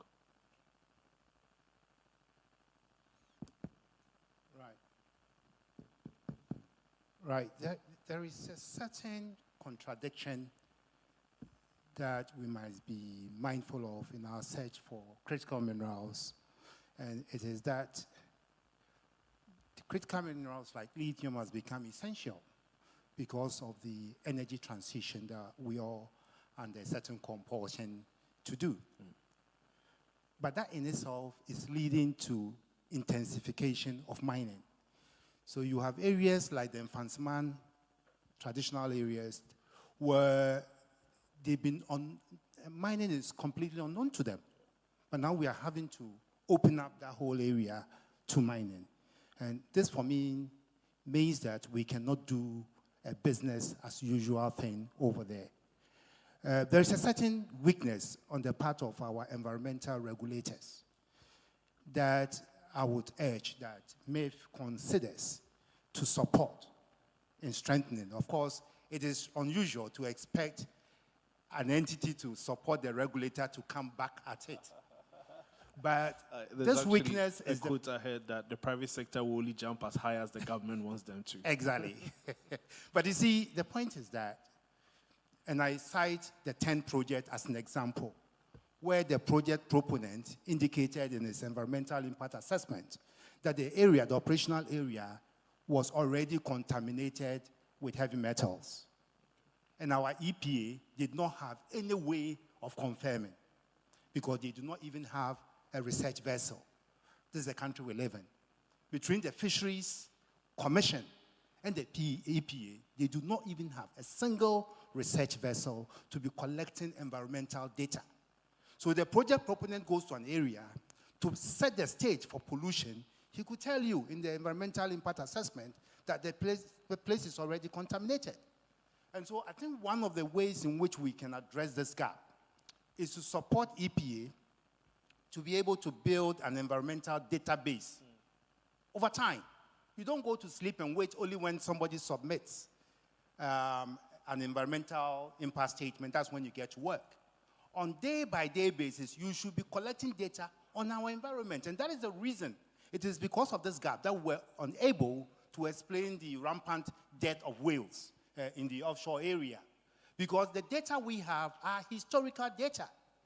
But what you need to be able to map out the causative factors is trend data. EPA doesn't have a capacity to do that. And so I would urge, if we want to do things not in a business as usual fashion, then you want to support, so as part of your corporate social investment, support the regulator. Indeed. To be able to better regulate you. Anyone from EPA here? Yeah, okay, please come for your check after. And yeah, but then also coming from the University of Mines, I see Prof. Grace here. The university also has a big role to play in countries like the US. Some of these labs do not even sit in EPA. There are universities that also get some of these labs to ensure that we track baseline studies, very important, it's critical, and it helps us to benchmark whether we are making progress or declining. Zatakuma, it's all about people. I know people are very dear to your heart. How do we carry them along this goal journey? Yeah, you're absolutely right. I think people, I worked for an organization previously that had a mantra, people are the business and the business is people. So in talking about this, it's important to position mining appropriately. Let me take a step back. If I were to ask the question, how many of us have benefited from mining this morning? I don't know if anybody can tell me, but if you've switched on a light, if you've eaten with a spoon, if you've driven a car, if you've used a phone, you should be thanking the mining industry. So the point I'm making is mining is integral to our way of life. And which is why, as an industry, we talk about responsible mining, because mining does have impacts, but it can be done responsibly. We have models all over the world. Even here in Ghana, it's been done responsibly. We are publicly listed entities. We are on the Canadian Security Exchange and all of that. And before anybody will put a dollar in fact, before MIIF put a dollar in us, they took a look at our ESG credentials. They wanted to understand, what the potential impacts were and how we're mitigating them. But beyond that, we're not just looking at mitigating impacts nowadays. It's about how do you leverage your presence to achieve a positive impact, on the society within which you operate. So that's the space in which we are now. So back to the human interest side of things, loads of initiatives across the mines. I've been in BBNE recently. I believe last week I was even talking about this. We have a tertiary education scholarship scheme, which led to the first female medical doctor graduating. Those are the kinds of impacts we want, because by investing in education and all of that, we ran a school with about 400 students and all of that. You are looking at skills development, for instance, because you want the people not to feel like just stakeholders, but you want them to have a sense of ownership in the business. Indeed. So we've invested in simulators, about 5 of them in Chirano, 1 in BBNE, and then you bring the youth in the community, to acquire skills, to operate equipment on the mine, and all of that, so that they add value to themselves. Let's not forget, too, that typically resources are found in underserved parts of our country, in the remote parts and all of that. And typically when a large-scale mine goes in there, the infrastructure gets dealt with, power supply, all of that. So I think if you look at the net effect of the industry, it's really a great growth pole for positively impacting our societies, and that is what we want to do. Indeed, and I think I like the point, leveraging the presence to achieve positive impacts. Kweku, how can you make salt the light of the world? Well, it already is the light of the world. We're just reinforcing it. So it's a good question you ask. I would take it from just two angles, so as not to bore us. In 2019, Google took pictures of the Songo Lagoon. Now, as you know, with the salt that we produce, unlike our friends who have to destroy stuff to pull out the metals. I take exception to that. Yeah, it's a little jab. It's a little jab. I had to jab somebody. I'm kidding. We basically, in the most simplest terms, what we do is that we pull water from the sea, which is salt water. We put them in pans, so to speak, and then we let the water evaporate and we collect the salts. So it's simplistic. There's more complexity to the way the infrastructure is created. But for us, what we do is it doesn't hurt the environment in any way. It's a very simple process. The same water that gets evaporated comes back as rain several months later, brings in the salt again. The salt water, we dry it, collect the salt, same process. So it's a very clean way of mining. If you're looking for the cleanest way to mine, it's actually salt. Just to be honest with you. Now, in 2019, Google took pictures of the Songo Basin. And if you look at the maps, Imani has those maps as well in the reports that they did. The entire Songo was covered by 7 square meters of water. That was it. That was all that existed. In 2014, they took more pictures with their satellites, the SLA2 satellites. And you can see the entire Songo covered now. So we have actually restored the Songo. So rather than we degrade the environment, we've actually enhanced the environment. Before Electrochem took over the Songo, we have several points within the Songo that are considered Ramsar sites. So Ramsar sites are wetlands that are endorsed by UNESCO, and you have to keep that status under certain conditions or else you lose it.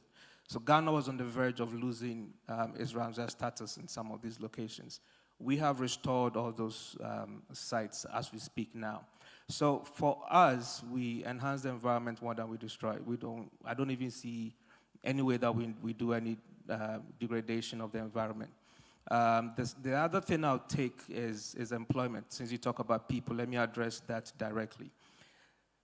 Before Electrochem came in, the entire Songo area where we mine hardly employed more than 200 people. Today, we employ about 3,000 people.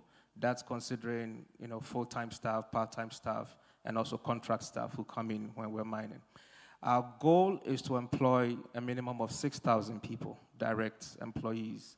But if you do a projection of indirect employment, you're looking at about 21,000 to 24,000 people. So beyond what we do, we're also bringing a huge uptick in the livelihood and enhancement of the people.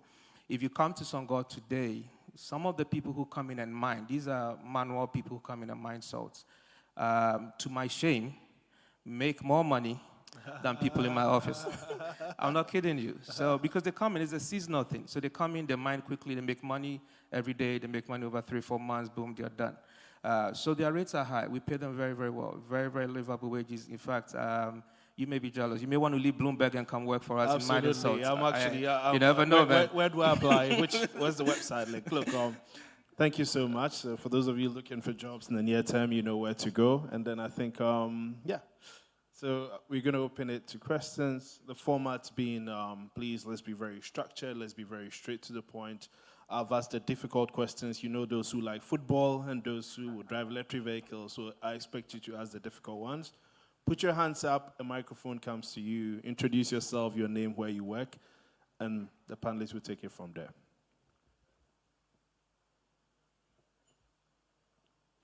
Good.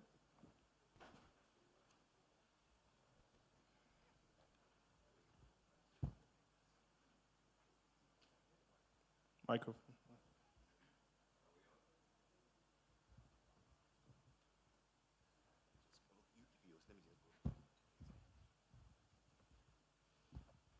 Mr. Moderator, can we take 3 at a go? 3 questions, please. Thank you very much. My name is Michael Ansah. I'm the CEO for GIADEC, and it's been mentioned variously throughout this conversation. So I feel, in a sense, we've got to, make clear what the attempts we're making to a degree. The point has been made that we want to see mining become the first pillar of Ghana's economy. That's a bold statement. But if that's the objective we want to achieve, what are we doing? And the word was used deliberately to make sure we achieve this. And I'll emphasize the word deliberately.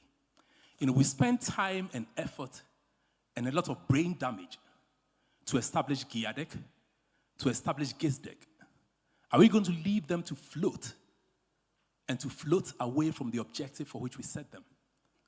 Now, that means that in being deliberate, we've also got to the point that I don't know whether it's Steve Monty or somebody talked about coordinated approach to doing these things. So if you're being deliberate, it means the thought process to establishing GIADEC, to not just mine bauxite, but to refine bauxite, to build smelters, to develop downstream industries, should think through how we develop the infrastructure that will benefit this industry. The Western Line Railway is arguably the most important railway in Ghana. Why do I say that? This is where we track all of our bauxite. If we're aiming to mine some, today we're mining just about 1 million. Opposite mentioned some thousands, but 1 million, we're going to go to 2 million. But we can't do more than 2 million on the roads. We know what happened to our PRT. What are we doing in terms of investment in our railways if indeed we're being deliberate, we're being coordinated in the kind of investment we want to see in this? The other thing is power. We've put in the GIADEC Act that we want to support this with competitive power pricing. We've put in that we want to provide power to our smelters about 3.5 cents per kilowatt hour. Today, we're arguing with VRA. We're arguing with the power producers in Ghana about giving us power at this rate. Dennis mentioned green issues, environmental issues. We have to produce green aluminium if we're going to be competitive in the world. So if we want to build a competitive, integrated value chain in aluminium, there are some things that we must deliberately do from a policy point of view, from an investment point of view, from the way we direct investment. So if you take MIIF as a vehicle that has been set up to invest in the development of these things, what is the priority that MIIF is placing on GIADEC, that MIIF is placing on these things that government has set up, and that clearly demonstrates the significant impact this can have on the Ghanaian economy? Theo Achampong was supposed to be a member of this panel, but he's not here. He's carried out a very comprehensive study for VALCO and GIADEC on the impact of the integrated aluminium industry, the upstream alone on the Ghanaian industry, potentially adding some 4.5% to our GDP. Now, if we're not being deliberate about developing this, then we're playing with the potential that we have, and I think that's an important thing that we should bear in mind. Thank you. Just to finish, so we've gone a long way. I think the important, we've gone a long way, because comments have been made here. We've gone a long way to how we want to develop these things. To date, we've gone through a process. It's led to the selection of 2 major partners. We are very focused on making sure that Ghanaians play an important role in this. The largest mine in Ghana, again, to correct another statement that was made today, that is fully under Ghanaian ownership, is Ghana Bauxite Company, fully owned by Ghanaians. We took it away from the Chinese, owned by Ghanaian and GIADEC to drive that. The other investor that we have selected through that process that was pointed out, over 40 companies that started the process, is Rockshore International. Rockshore International is working at Ashanti Goldfields. They are a world-class company, and today we've selected them to partner GIADEC in the development of a mine and a refinery solution in the Ninahin area. We've also selected Metlin, a world-class company, to partner us in the development of our integrated solution, and that is ongoing. So the point I'm making here is that processes have been put in place to drive this. Then there's an investment that's going into, say, the smelter. But all these things are important because if an investment vehicle like MIIF or other investors are going to be attracted to this, we as a country need to make the first call. We need to make the direct thing that this is where we're investing because we're being deliberate about this. And that is what will attract other investors. Indeed. So we shouldn't be setting up GIADEC and then going to market trying to scrap around to get investment. We should be looking at it in terms of something that is part of a minerals value chain, thing that we're driving. And we've selected this. We want to bet on this. We want to develop Ghanaian champions. We want to develop this so that Ghana's, at the talk about Ghana becoming the first pillar, mining becoming the first pillar of the Ghanaian economy, can actually be achieved. A great deal is being done here, but it requires support, it requires coordinated thinking, it requires a deliberate effort to be able to drive it through. So I wanted to make that effort. Thank you very much. Thank you, and a round of applause for my boss, Michael. I actually stood up so I can give you this seat because clearly you've got a lot to share. So I'll come back to you. I think, MIIF, there was a question for you on in terms of directing investment to support initiative. I'll come back to you. We'll take more questions. But just to take note, Steve Mantia, I'll come to you on the policy bit later as to how do we ensure that we coordinate all these. And I think the man with the $18 million, what role does private capital have to do to unlock the infrastructure needed for this? So I'll come back to you as well. I'll take one more or two questions and then.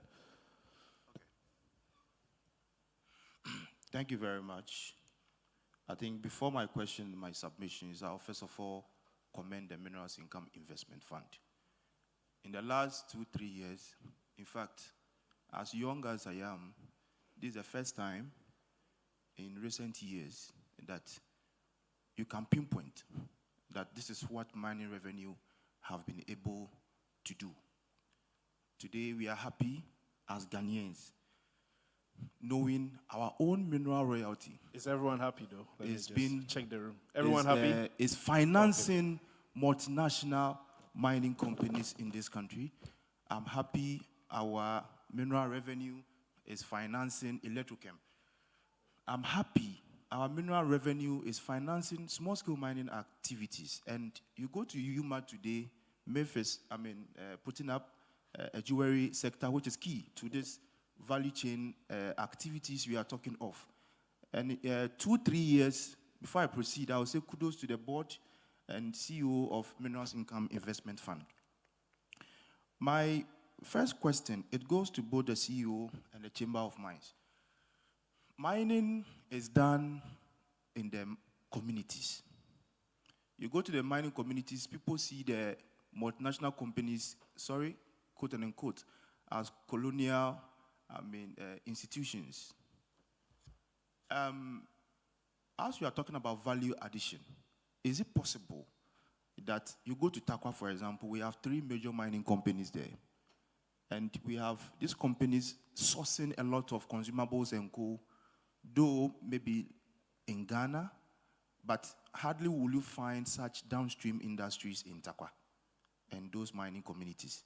So I'm humbly suggesting that the Minerals Income Investment Fund should partner with the Chamber of Mines to see whether we can develop such activities. For example, GoForce has built a $16 million stadium for Takwa, and 16 million can do a lot of activities in terms of also putting up such industries elsewhere.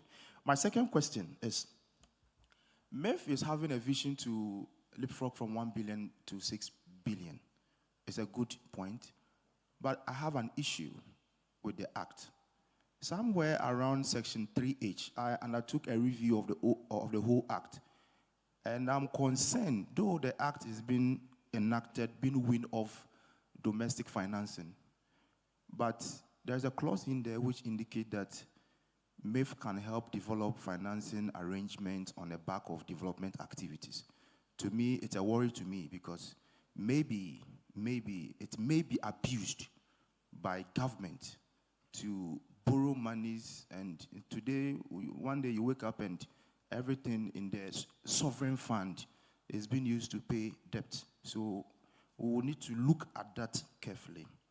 Then Mr. AB spoke about we creating demand if we want to create two value. questions, so I'll please, okay. I'll probably pause you there. But okay. A round of applause, my brother. Just concluding. Okay, good. If the other question won't come, let me just conclude. Okay. Yeah.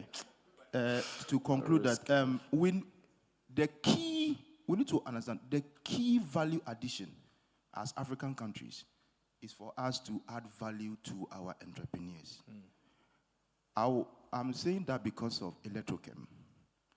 If a white or if it were to be a foreign company that was to be developing what they are developing, I beg to differ. The challenges may be minimal. And I'm calling on all of us here to support. You go to Nigeria, they've used oil to produce billionaires. In Ghana, I mean, we can't speak for our good. So we need to support our entrepreneurs. The greatest value addition is to add value to our entrepreneurs. And also, ministry. Value addition also means that we need to domesticate. Now we are producing salt. I think so we'll be happy you tell the finance minister a round of applause to my cut brother. Imports of salt. Please speak to the finance minister. Thank you very much.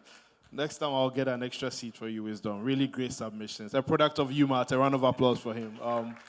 So, Nani, I'll come to you on the local content bits later. Now, one more question. But I know you are working on incubating. I think you talked about a private equity you are working with to support them with corporate governance and finances. So I'll come to you on that. And I think on the act, maybe Dennis and Dr. Manteo, I think the risk that he talked about is clearly a risk that should be addressed as to whether governments can use MIIF as a vehicle to borrow in future. We'll come to that as well, so please note. And then my big boss here, please. Yeah. Thank you very much, Kwame Adukufuame, mining consultant and a former president of the Chamber of Mines. So I'm coming at this from the point of view of industry. I want to start by congratulating the CEO for an excellent presentation and also focusing on the right areas. I have two questions for him. So I'm looking at your mandate, and yours is to maximize the value of the income due to the Republic from mineral wealth. And you have an AUM currently at $1 billion. You're aiming to get to $6 billion. I want to look at the underlying operations which will help you get to $6 billion. You've put a list in the brochure of your of the assets you control, and I've seen a lot of large-scale producers in there. The question is, do you understand? How close are you to these operations and businesses? Do you understand their challenges? Do you understand what they go through operationally, what they go through in terms of bottlenecks, regulatory challenges, trying to get things through Parliament?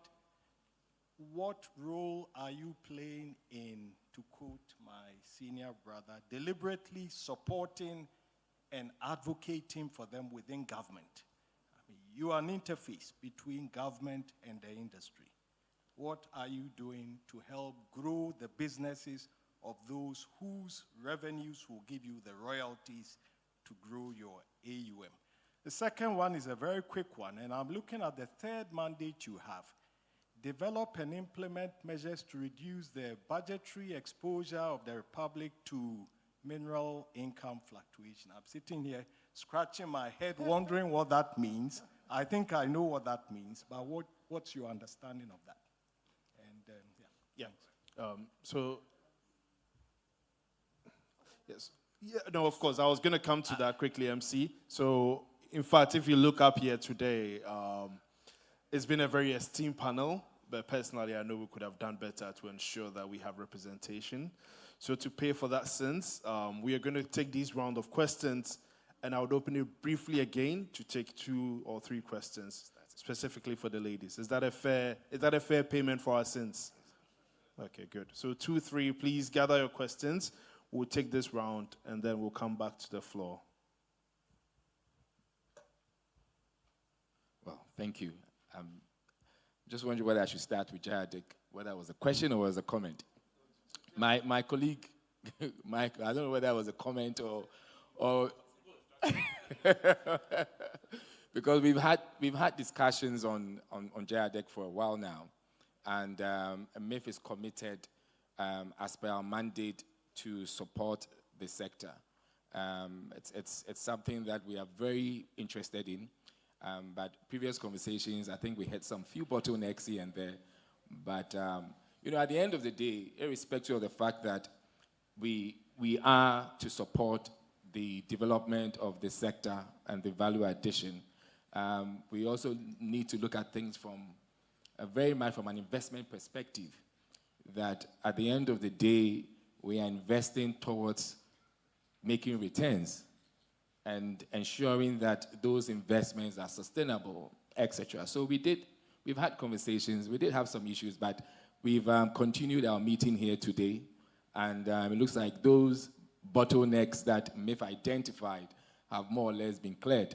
So we'll be following up with the investment discussions, and I'm sure very soon you'll be here, because, it fits in perfectly for MIIF to support the bauxite sector and all that. It's a no-brainer, but of course, we also need to look at things. We are a financial institution, and so we need to look at things from a certain point as well. So that's to assure Michael, who's a very good friend of mine, that yes, MIIF will definitely be looking at the JIDEC. And then the second question had to do with, I think had to do with support of the... Yeah, so what I have here, so there's about the local content supporting the businesses, local businesses who probably, they're specifically in Takwa and other mining jurisdictions. Yeah, that's a very good question. And that's actually one of the things that we're looking at in terms of strategy. We can't be on the high level all the time. So what MIIF is seeking to do is to support the local content policy by going down even to the micro level where the policy takes effect. So for example, I like to respond or answer with examples. For example, we've invested 25 million cedis in Gyro Venture Capital Fund. The reason why we did so is because our act does not allow us to lend money. So we can't go in and lend to that sector which is supporting or providing support services to the mining sector. For an industry, the real impact when it comes to the effect of mining is actually the supply chain being as indigenized as possible. And that is where the gains really are. We've identified that it's not best to just take equity positions in the big mining companies while neglecting where Ghanaians benefit most, which is the value chain. So we have, Njaro is able to lend or support lending to the micro sector. So we've just put the funds in, and then they on lend. So that's in progress. And I think he asked. So there was one on the Mining Act, the risk of which I'll probably open it up, but then the risk of other the government using MIIF as an investment to borrow against future. That's a real risk, and again, that's why I agree with my fellow panelists on how the act, we should really look at the act that will cement the independence of MIIF and make sure that MIIF does not go beyond what has been mandated to do. It's a real risk because we still belong to the government. The biggest shareholder, in fact, the only shareholder right now is the government through the Ministry of Finance. But within MIIF, what we are trying to do to also cement or project that independence, that we are working on a dividend payout policy for government, where at the end of the day, government is also paid dividend.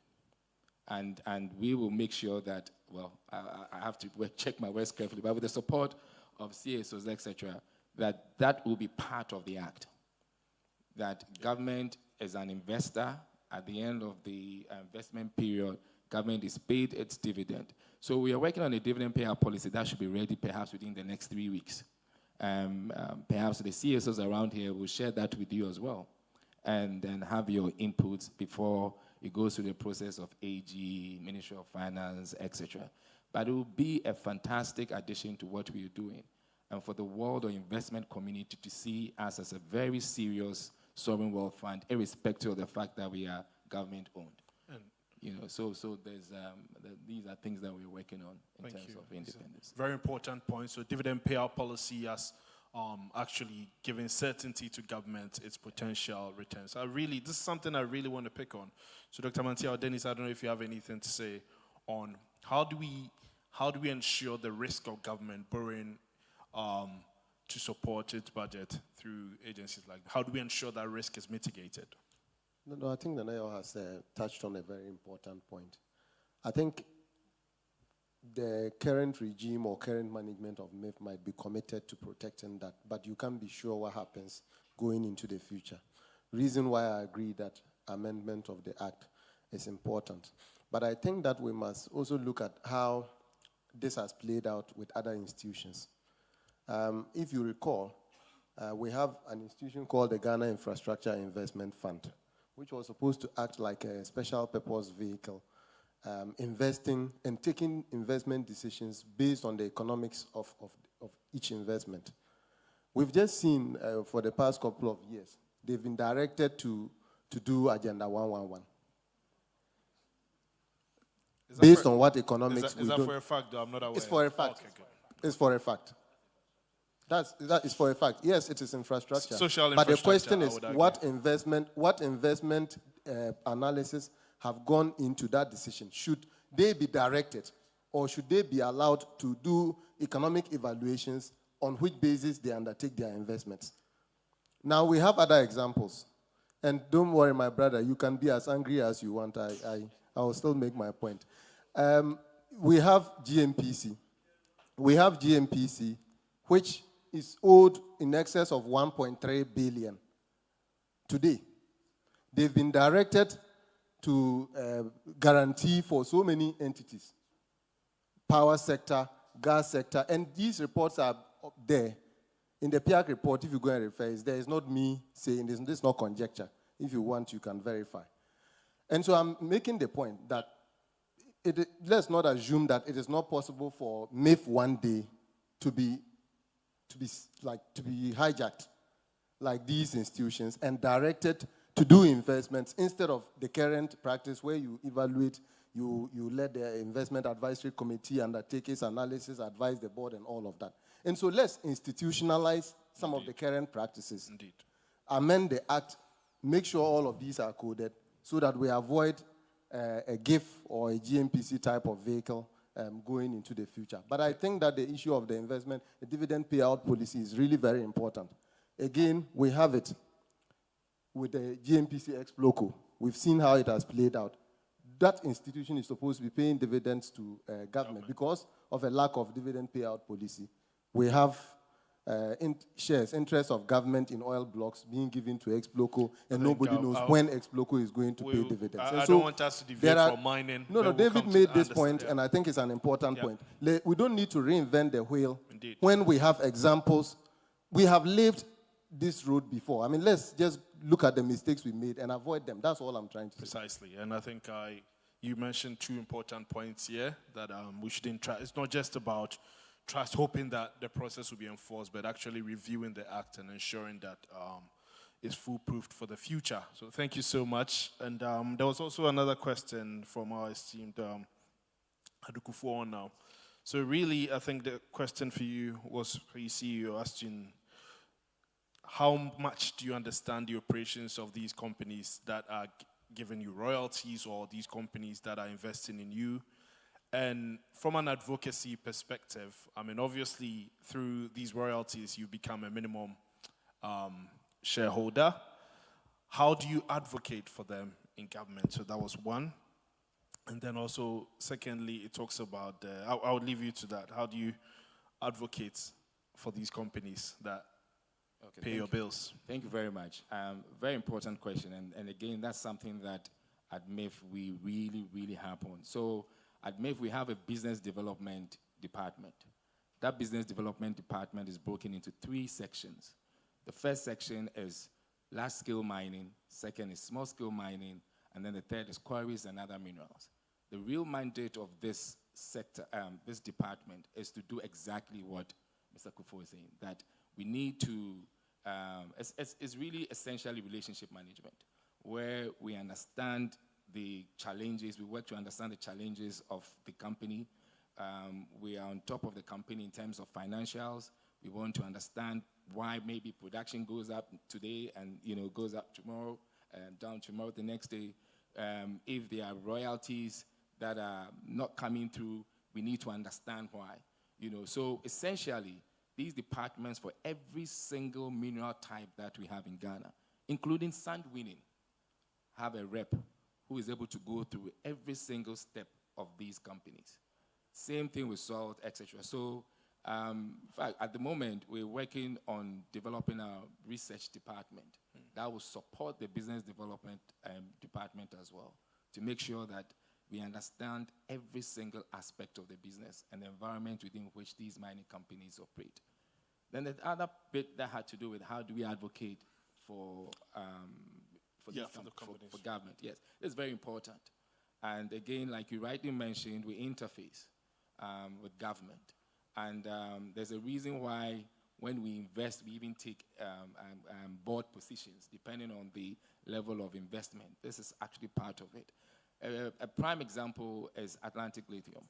And I believe quite a number of you heard me on radio when the issues of Atlantic Lithium and whether the contract is beneficial to Ghana or not coming. I think I even had essential discussions, Dr. Mantia, on that.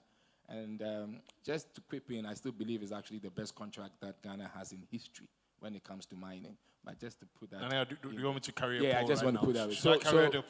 So we've had the main bit we do, and that's why we stand in the global arena and ask for co-investment or push for co-investment from investors, is because we are able to interface and help that investor.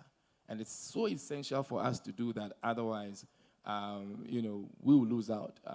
At the moment, Ghana is losing out to Burkina Faso, Mali, even Guinea and Ivory Coast on exploration, because of the taxes that we have in place. But we can play that role and say, look, apart from the taxes, we can actually ensure that there's not going to be a bed of roses or a road of roses, but we can actually ensure that things are smoothing out and certain things are happening for you as quickly as possible. So this in motion is something that we do. And I'm glad you brought that up, because these are little things that a lot of people do not know that MIIF does. So thank you for that. And we're also very privileged to have an operator here. So maybe I would I didn't want to say fact check, because he's probably expecting more check from you, but are you being supported by MIIF from an advocacy perspective? And if not, how can MIIF probably do?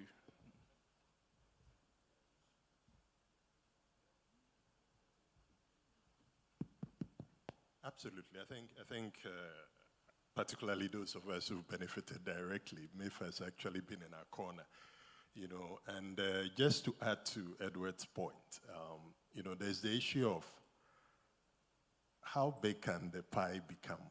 How do we grow it? Because the conversation has actually been around downstream, value addition and all that. But I think Edward actually raised it in passing.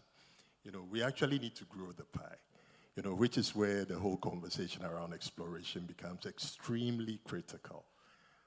If I look at the formal sector, the large-scale mines, the regulated small scalers, last year we produced about 4 million ounces of gold in this country. It gave us a revenue of about 7.6 billion. What if we could increase that to 6 million ounces of gold? And that could push the revenue to 11 billion thereabouts. Then you're actually achieving the scale and also importantly enabling us secure the 6 billion assets under management that we are talking about. So I think the issue of exploration is extremely critical. And I just wanted to reinforce Edward's point. We need the policies that will make it attractive for exploration dollars to come into Ghana, so that if I bring $100 into Ghana, I can apply most of it rather than the current situation where 20% may go into taxes before I drill one hole. Thank you. And there's obviously a lot to unpack there, but I did promise that I'll come to you and hear the voices that we probably might have ignored as a result of the panel composition. 2, 3 women here. Oh, one here, sure. Of course. Another, anyone else Prof. Grace. Mr. Moderator, we have 15 minutes to wrap up, so we can take three. Three? Yes. So okay. civil societies, they're represented. Okay, great. And then Madam, and then. Good afternoon. My name is Judy Cryam. I am Chair of Goal Statement and Board Member of the Minerals Commission. I've been in the industry for a very long time. And one of my biggest questions I always ask, and I'm glad about what Mr. Fosudote said, that we need to make deliberate decisions. It should be deliberate. What are we doing about our downstream jewelry sector? I know MIIF they've started something at UMAT, but Tech had it a long time ago, training young men and women to be jewelers. What support are they getting? At the moment, everybody goes to Dubai. How do they grow that? It was deliberate. What deliberate decisions is the government taking to ensure that we also turn our gold into value-added products, our gemstones into value-added products to be able to fit into the market? That is about 80 billion. The jewelry market in the world is about 80 billion. Now, when you go to Switzerland, they will tell you, we're using Ghana gold from Dubai to make these pieces of jewelry. Ghana gold. How can we create a myth around it? Ask Mr. Fosudo. I was listening to him. Center of the world. I've used that many times on shows, that Ghana is the center of the world. Our cocoa is more precious than any other cocoa in the world. Our gold is better than any other gold in the world. How do we create? We need support. We need to have an emporium in this country so that people don't trip off to Dubai. What we are doing to ourselves in the area of downstream value addition for the gold sector is wrong. We train the children, we train the boys and the girls, and we don't support them. They come out as trained jewelers, and they go and look for other jobs in a bank, in a hospital, and they don't have the chance to use their talent. This is the country of goldsmiths and jewelers from 250 years ago or more. I beg your pardon. Thank you very much. Thank you very much. And I think we'll take a couple more. Anyone else, please?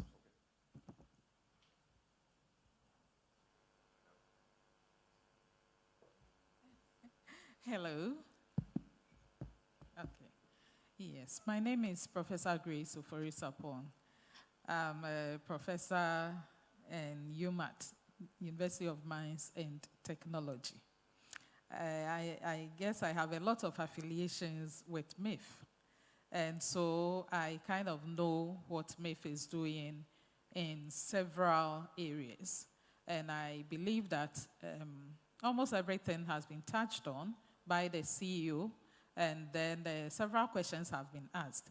But one area that I feel is hidden because nobody asked any question about it is the MIIF scholarship for women who hail from mining communities in Ghana. So mine is not a question because I think I have answers to whatever question that I might ask because of my affiliation with MIIF. But I just want to reiterate the importance of that scholarship because mining areas, mining communities, we know that are affected by mining because mining inevitably affects the environment. Even though, like Mr. Atakuma mentioned, we cannot do anything without mining.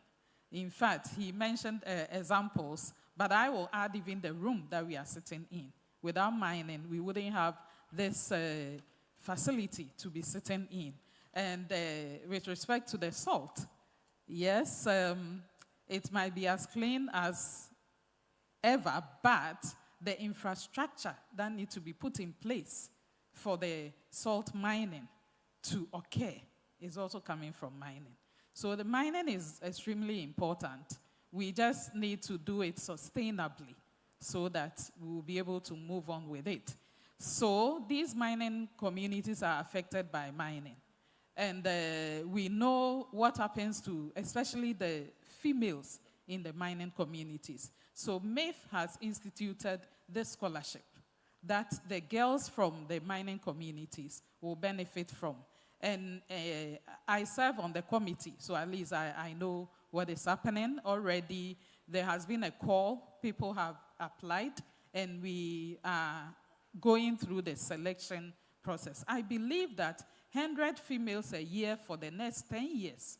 So we can see the positive changes that will occur in these mining communities if we have all these girls, undertaking programs in mining and STEM-related programs, and then they come out and they are able to move through the mining value chain. They are able to occupy, important positions in the mining companies.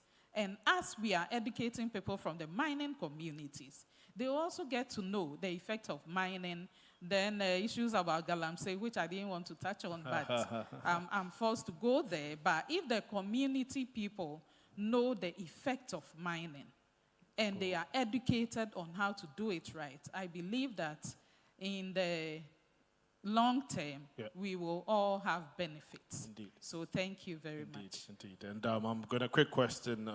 Who is familiar? If you can tell me who made this quote. If you train a man, you train an individual. Train a woman, you train a nation. Dangote? Agree. A round of applause for him. And I think I'll take one last question. And hi. So my name is Patrick. And so I've got a two-in-one question. One, I'm not sure if it's been touched on already, but this, and I'm surprised I'm going to say this, because I usually am not a fan of the consolidated fund of government. But to the extent that we make these transfers, invest in the Mineral Income Investment Fund, there are those that ask the question, at what point do you sort of, think of a returns that comes back, to support the financing of government centrally? Is that something that you're thinking about, and what that ultimately means? So I think they've already addressed that. Oh, they've addressed that, so okay. There's a dividend policy currently in the pipeline. Okay. The second question. And also, we don't receive support from government. From the consolidated fund. No, that's... The second question, perhaps to you, Nanayao, is maybe something that may look like an elephant in the room. So you want to grow the pie from $1 billion to $6 billion. Which means that you're looking for other opportunities that may come up locally, whether you're prospecting them or they come externally. Then we hear of an asset that recently has been disposed of. Some of us may not be privy to what precisely happened, but when we look at some of the narratives and some of the general reports that are public, they suggest that that asset looked like something that was maybe profitable or something that you could have considered $1 billion. Was this something that was not viable for MIIF? Because I saw some of the publications, MIIF was mentioned in there. How did we lose such an opportunity? And can you be specific on the assets? So this is the Newmont. Newmont, okay. The Newmont asset. Right. So I guess the question of the back of that is, as you're thinking of growing the pie, are there constraints that you would want broader civil society organizations and the country as well to help you unlock, so that when opportunities like this come up, you don't lose them? It may be the case that you may think of them, but there could be some bottlenecks that, prevent you from taking advantage of these opportunities when they come up. Are they there? If they're not there, what do you think we can do to better improve that? Very great question. I've taken note of that. But before that, the gold one. So I personally wanted to take this. So for those who are familiar with the earlier program, Dr. Tio was supposed to do the moderator, and I was supposed to sit on the panel as well. His absence elevated me to be the moderator, but there's an area I really wanted to touch on, which is the gold. And I think the keynote did address some of the important points.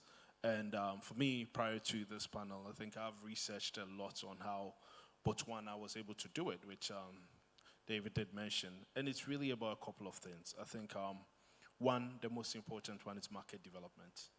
And very few people in the room know the extent to which DBS, the biggest diamond company, went to create a market, the artificial market, the sentimental market for diamond to become actually the most precious stone in the earth. Like I said, I used that very qualitative example earlier of 3-4 months salary. Nobody knows it, but then it was actually engineered by DBS to ensure that you don't just spend $1 or $2, you spend more. The next thing was really that I think was the most successful campaign in the 20th century. Diamonds are forever. Very simple line. But then if you want your marriage to last forever, what do you go for? Precisely. So market development is a very important thing. And then if diamonds are forever and you want drill bits in the mining industry to break through your rocks, what do you go for? Diamonds. So market development is a very intentional thing. And also, disclaimer, I used to work for Anglo American who owns DBS. It's a very intentional process. Today I've learned something, gold for the center of the world. It's actually a market development initiative, and there's a lot more. So that is one thing that Botswana did. The second thing that they did is they used their ownership now to actually create this entity. Back then, about 10, 20 years ago, predominantly the diamond cutting industry was done in India and the UK. And the assumption being that two things. One, that's where the skills are, but then for the last 100 years, Africa has been told that we can only do the final processing or the final finishing close to where the demand market is, which Botswana ended up teaching us that it's not true. Two things, you need to invest in the skills, you need to invest in the local SMEs. So what they did now is that, okay, the first round, in 3 days, which to mean that those that we've lost, let it go. But then when the time came for DBS to renew their license, they said part of the conditions is that you come and set the diamond cutting facility in Gaborone. And so a lot of locals were then trained to be equivalent to what you find in London or what you find in India to do the cutting there. So that was the first phase. The second phase is that with precious metals, unlike lithium where it's an industrial use, the SMEs that you need to develop needs to be there needs to be a certain level of investment. You need to find these jewelry shops in prime areas like central Accra or central London and all that.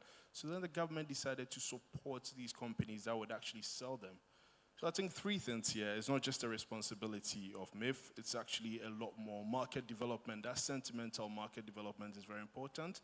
But then secondly, it's also important that we invest in the skills. Gold refinery, it's a very, very skills-intensive business, energy-intensive, as well as a whole lot of things. We need to invest in that as well to unlock that value. And finally, I think something that we've all agreed, local champions. We need those local champions willing to go build showrooms in Manhattan or in London or in Accra to ensure that once we develop these precious metals, we actually have a market we can sell them. And like you rightly mentioned, those benefits will be enormous. So thank you for that question. And Prof, thank you so much for highlighting the scholarship. It would be great if you can share where the website or where the application process is with those of us in the room, because we all know someone who lives in the mining community. We all know a girl who could benefit from this scholarship organized by MIIF. There are two questions. One, I'll come to you to comment on the Achim one, the last one, but there's something that I think I missed, which has to do with power and infrastructure. And I think I talked about the $80 million man. Mr. Moderator, since we have little time, would you let the cool. panelists answer all the questions? And then you do a wrap with your views and all. Cool. So two things. The power sector. Are you looking at investing in the power sector? And what are some of the barriers that is preventing private capital? And I think, Edward, you can finalize with the Achim question. So those are the last two for the panel.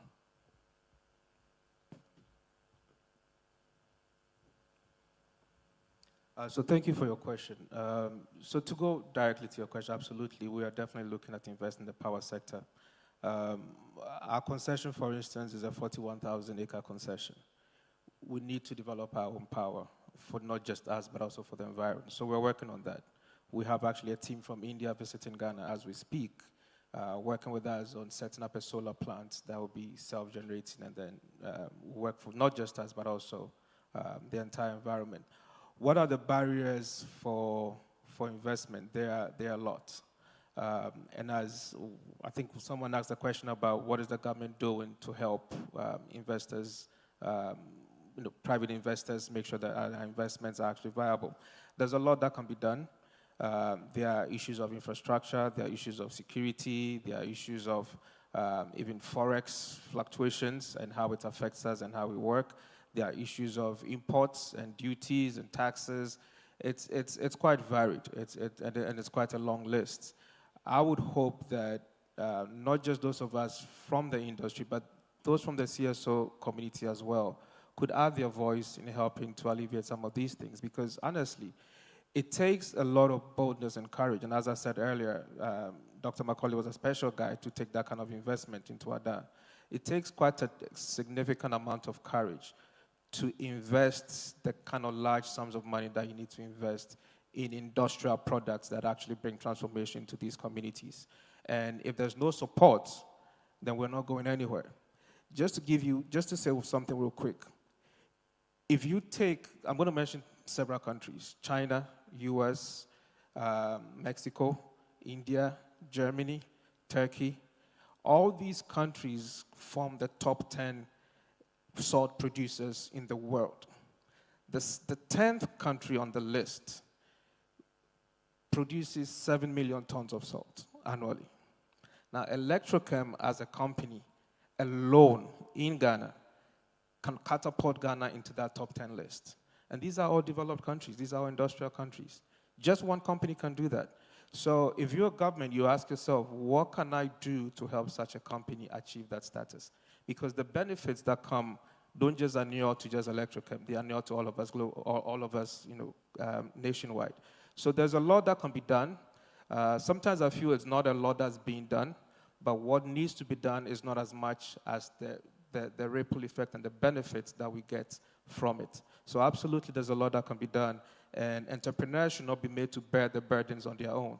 And that's the reason why if we don't have institutions like MIIF coming along and supporting, then it's very difficult. So absolutely, we definitely need the support, and we should not let entrepreneurs bear the burden by themselves because it's tough. Thanks. Edward, Achim. So I believe the Achim Newmont question has been in the papers for a while.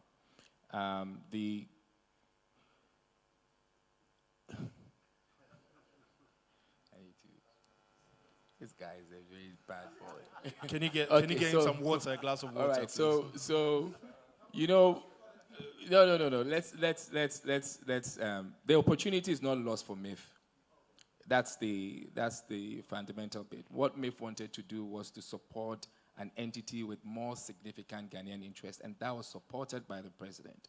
But unfortunately, the Chinese company outbid it quite significantly, which made it quite difficult.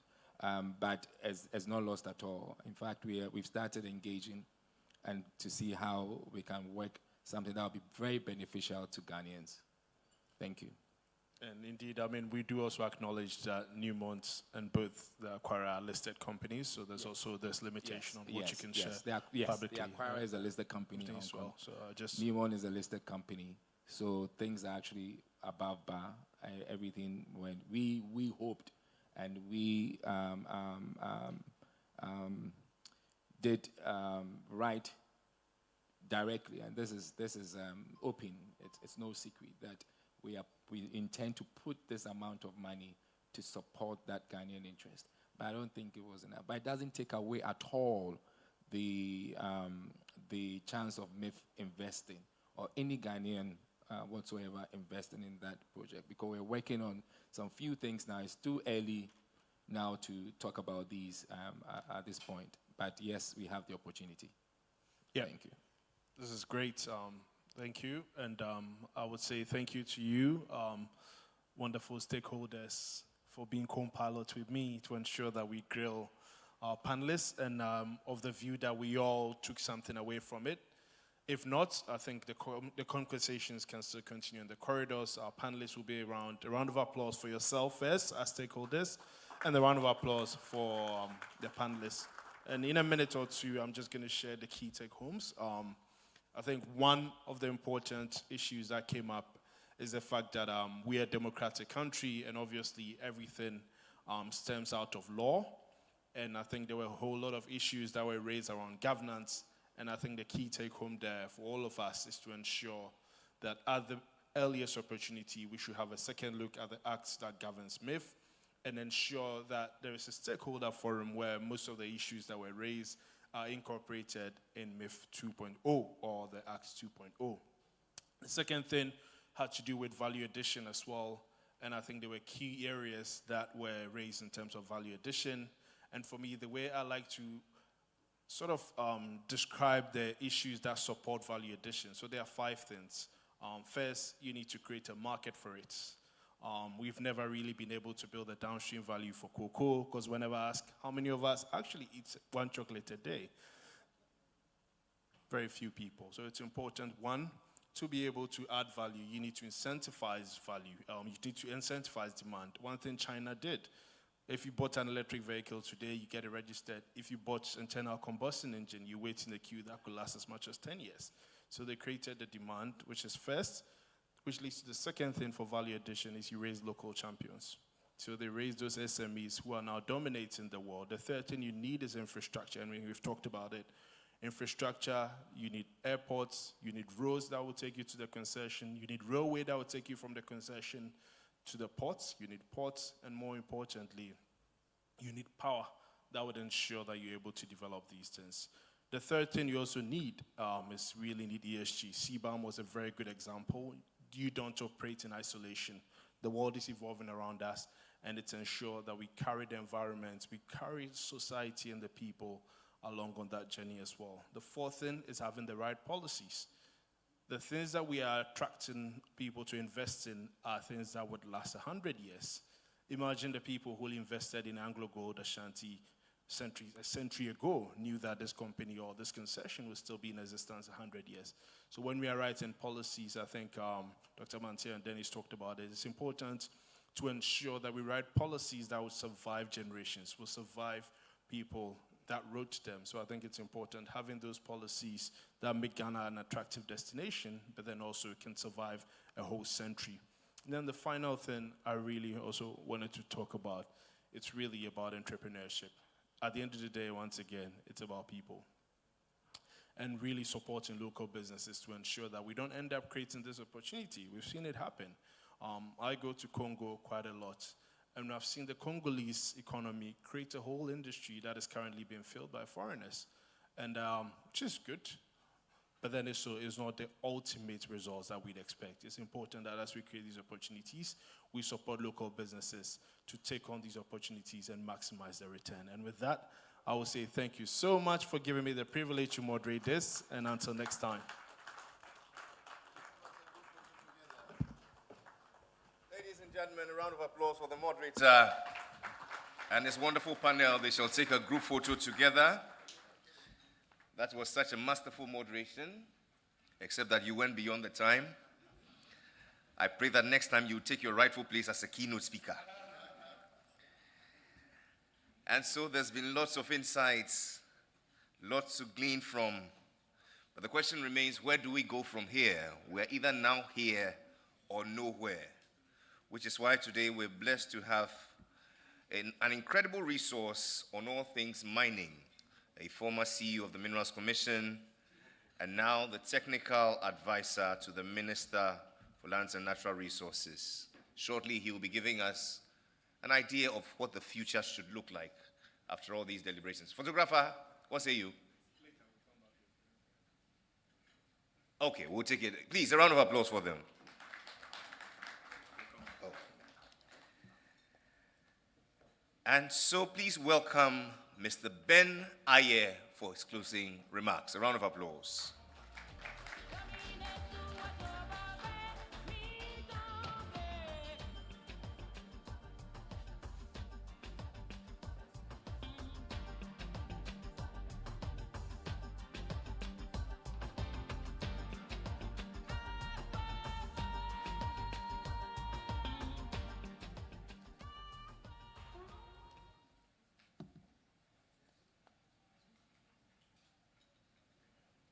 Hello. As usual, I get a surprise sprung up on me. But let me just find out, did anybody regret coming here this morning? Let me find out. Okay, I don't see any hand. Because I got to hear about this yesterday. And I really would have missed a lot if I didn't come. So I'm very happy I did come. And you know, sitting back listening reminds me of me having the opportunity to speak to the Economic Advisory Committee of the President a few years ago, I was to speak to them about the contribution of the sector to the economy. And you would be surprised at the skepticism when I put up my first slide, contribution of mining to the economy. I was like, wow. And I thought I was speaking to people really knowledgeable. But unfortunately, as a sector, we don't tell people about ourselves. So people don't know too much about us, and so they speak only negatively about us. But at the end, every person in the room agreed that mining does contribute. They asked one question. You kept saying government ought to do this, government ought to do this, government ought to do this. Who is government?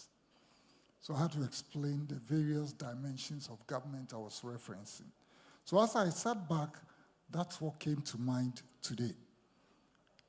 And I'm sure every one of us in this room will agree that MIIF, over this short space of time it's been around, has certainly made an impact.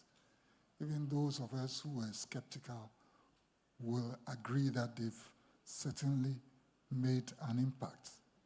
You know, the interesting thing is, though we said the theme was about developing the value chain, optimizing it as much as possible, value addition. Really what we were talking about was optimizing the benefits, should I say the revenues that come from mining for Ghana.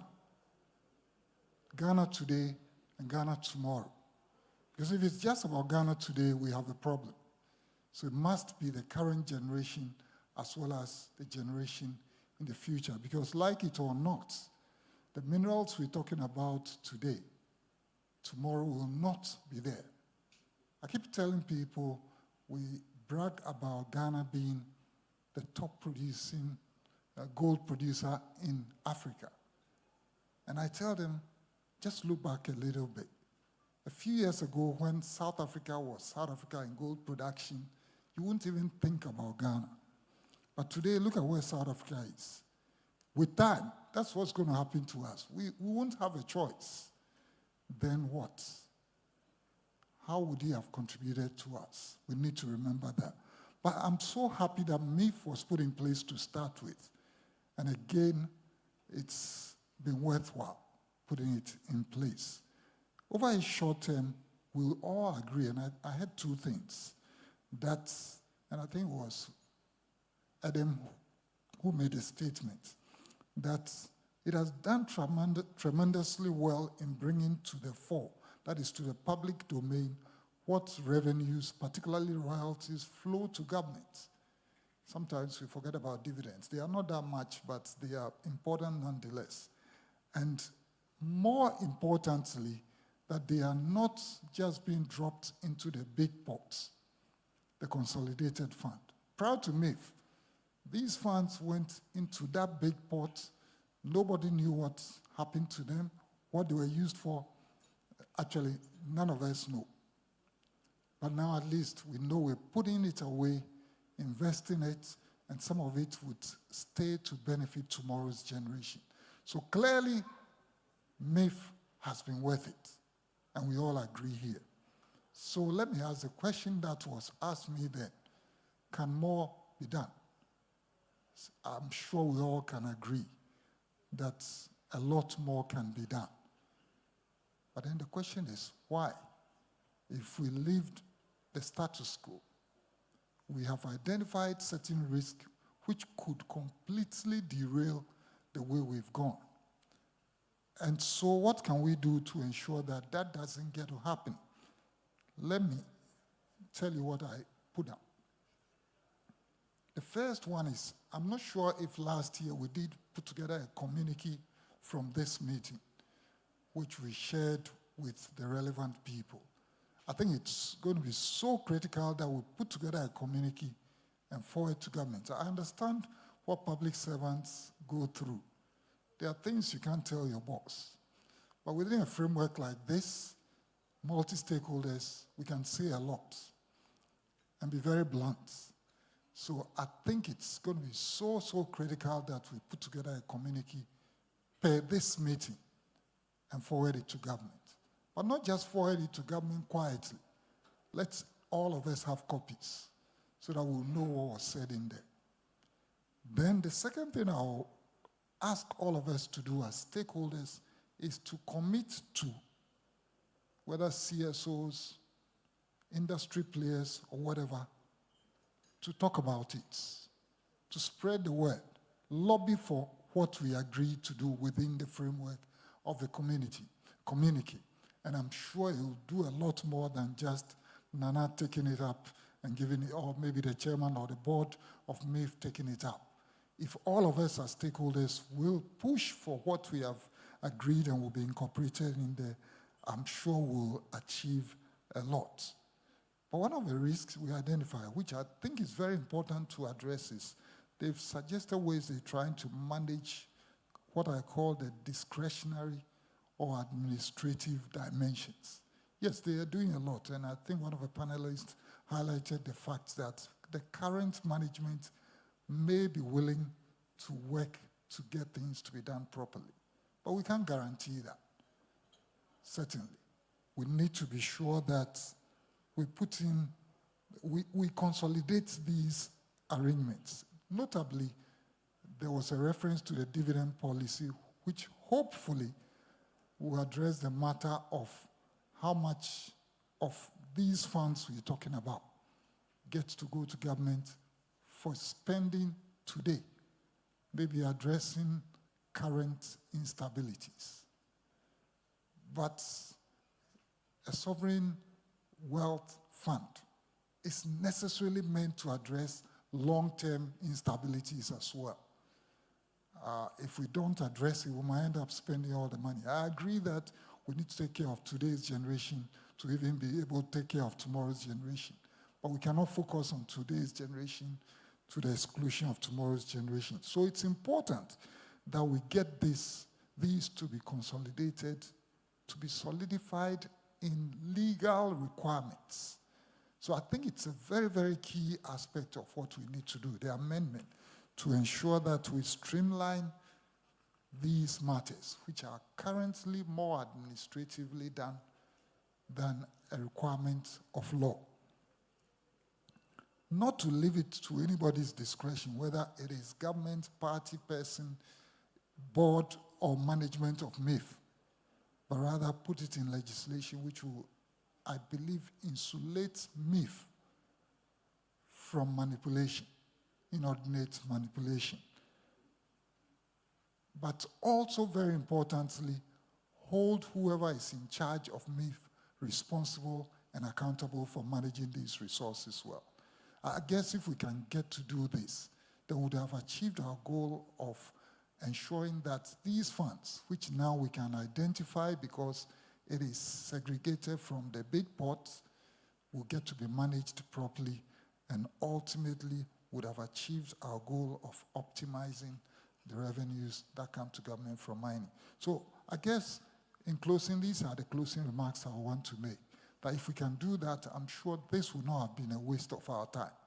It certainly would have been an avenue by which we can consolidate the benefits which we have initiated and ensure it will be a long-term one.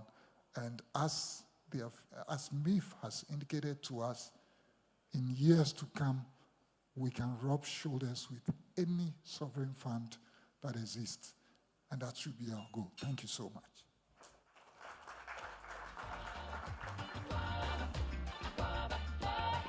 We thank you ever so much, Mr. Benayer, for your great insights that you've brought to bear on today's deliberations. Saying thank you on behalf of MIIF and all our collaborators who have made today a resounding success, would you please make welcome our one and only Mr. Kojo Frimpong, Head of Corporate Affairs and External Relations, MIIF. It should be louder. He's soon coming, Honorable. That's so contrived. But a bigger round of applause for me and for Jay. Please, our MC has been brilliant, hasn't he? A round of applause for him. Why am I struggling with this mic? Hello? Hello? Okay, my job really is to thank everybody. Wow! What a discussion, what a forum, what a conversation. Round of applause for everyone who is here.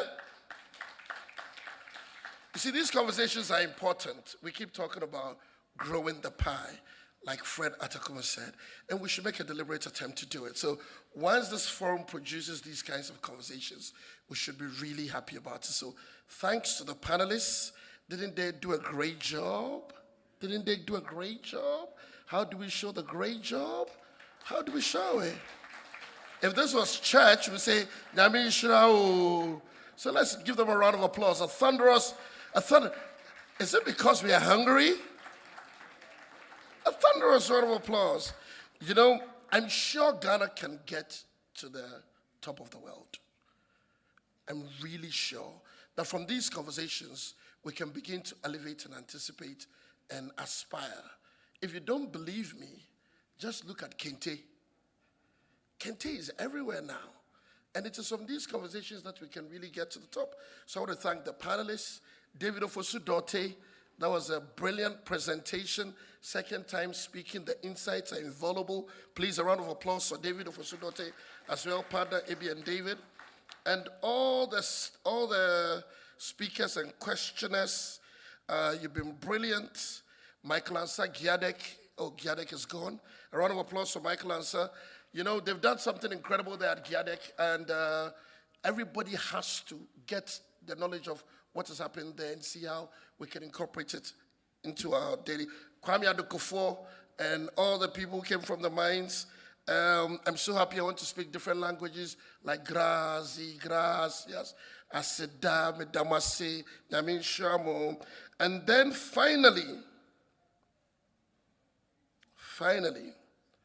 I want to give a big round of, I want you to give a big round of applause to our CEO. You don't want to clap for him.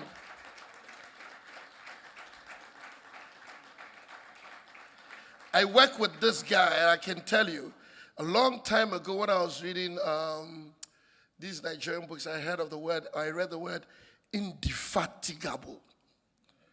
Indefatigable. It means untiring, unstoppable, all of those. And I scarcely use that word because I don't find the people who I can use to describe them. But today, officially, our CEO, the indefatigable Edward Nanayao Kranting. Brilliant guy. I sit with him in some of these meetings, and Patrick, you are right. When you asked that question, you see he was hesitant because he can't disclose it all, you know. But the kind of energy and work and considerations, and Kweku, you are saying you got only $30 million. You don't know how, only 30? I was thinking, only 30? Did the guy just say he got only $30 million? I mean, since when did 30 become only? You know? And then Asante got 100 million. You see, the thing is, it's the expectation that kills you. Once you can see that somebody got 100, then you're thinking my 30 is, sure. You don't know. You know, there's a man next to you, Kweku, there's a man next to you called Patrick Edu. You should ask him the wahala. You know, 30 million? Guys, but what a conversation. And our moderator from Bloomberg, big man, Nyamisha. So I don't know how to do this vote of thanks. You've seen that I clearly don't, because the typical one starts with, want to thank God who came to be chairman, but this is nothing like that. So a round of applause for everybody. Thank you all for such a great, great discussion. And thanks to our MC as well, Nyamisha. God bless you. Thank you very much. What do you expect from a man who landed 5 a.m. from campaigning? He's still in the mood. Thank you very much, the Honorable Kojo Frimpong, for doing us the honors of thanking everybody. A few announcements. At the end of this, we'd like to take a family photo. Because this area is small, we just want to line up on the stairs. We want to have a cascading, panoramic view of the attendance. I hope that's okay with everybody. It's okay with everybody? We have lunch also packed for one and all.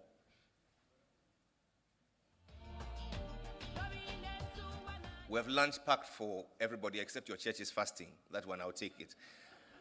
But at the end of this, ladies and gentlemen, we can all attest to the fact that there's some organizational brilliance that has shown through today's engagements, hasn't there? Oh, please, isn't it palpable? Ifwa Kunedu and her team, please, a round of applause for them. They have made this a possibility. We thank you ever so much. And so we leave here renewed in our mind that the mind once stretched by an original idea can never regain its original dimensions. We leave here knowing that value chain enhancement starts with the mind. And so everything in this life will go waste, talent, time, and treasure. But one thing we know for sure, unless they are subjected to constant re-evaluation, today should count as a victory for us as broad stakeholders in this quest to really maximize our nation's revenue from mining as we reevaluate ways in which we can make them sustainable and for the good of Mother Ghana. I ask that we all receive with joy to invoke the blessings of God Almighty on all our endeavors today. A brother of ours, Sheikh Shaibu Yakubu. A round of applause as he comes.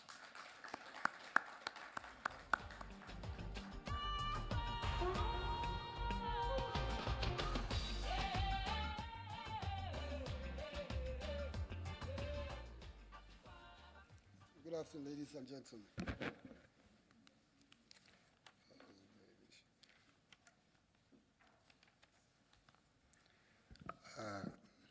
بسم الله الرحمن الرحيم الحمد لله رب العالمين الرحمن الرحيم مالك يوم الدين إياك نعبد وإياك نستعين اهدنا الصراط المستقيم الصراط الذين أنعمت عليهم غير المغضوب عليهم ولا الضالين آمين صلى الله على سيدنا محمد وعلى آله وصحبه حق قدره ومقداره العظيم ربنا إني أسكنت من ذريتي بواد غير ذي زرع عند بيتك المحرم ربنا ليقيموا الصلاة فاجعل أفئدة من الناس تأوي إليهم وارزقهم من الثمرات لعلهم يشكرون رب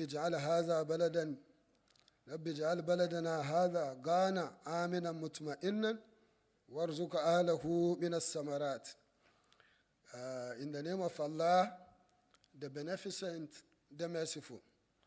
All praise, glorifications, condemnations, laudation, magnifications, and exaltations belong to you, O Allah.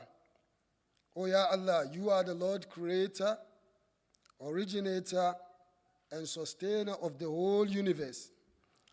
You are the infinitely the beneficent and merciful God, the Master of this day and the day of reckoning. O Allah, you alone do we worship, and from you alone we ask for help. Guide us onto the straight path, the path of those whom you have so blessed, the path of Adam, Noah, and Abraham, the path of Ishmael and Isaac, the path of Jacob and Joseph, the path of Moses and Aaron, the path of David and Solomon, the path of Zechariah and John the Baptist, the path of Jesus, and the path of Muhammad Rasulullah sallallahu alaihi wasallam. Peace and blessings of Allah be upon them all. O Allah, do not lead us on the path of those who have brought down your wrath, nor those who have gone astray. O Allah, we pray and ask your peace and blessings upon our Master Muhammad sallallahu alaihi wasallam, his family and his companions, as he deserves, and may be granted them, and may he grant them abundant peace. Prophet Abraham alayhi salam, when he first came to Mecca, it was vast desert land with nothing there. No river, no stream, no pond, not even a trees. And he came there with his wife and child, a little child. He was supposed to leave them there and go. But what did he do? He prayed and asked Allah to bless them.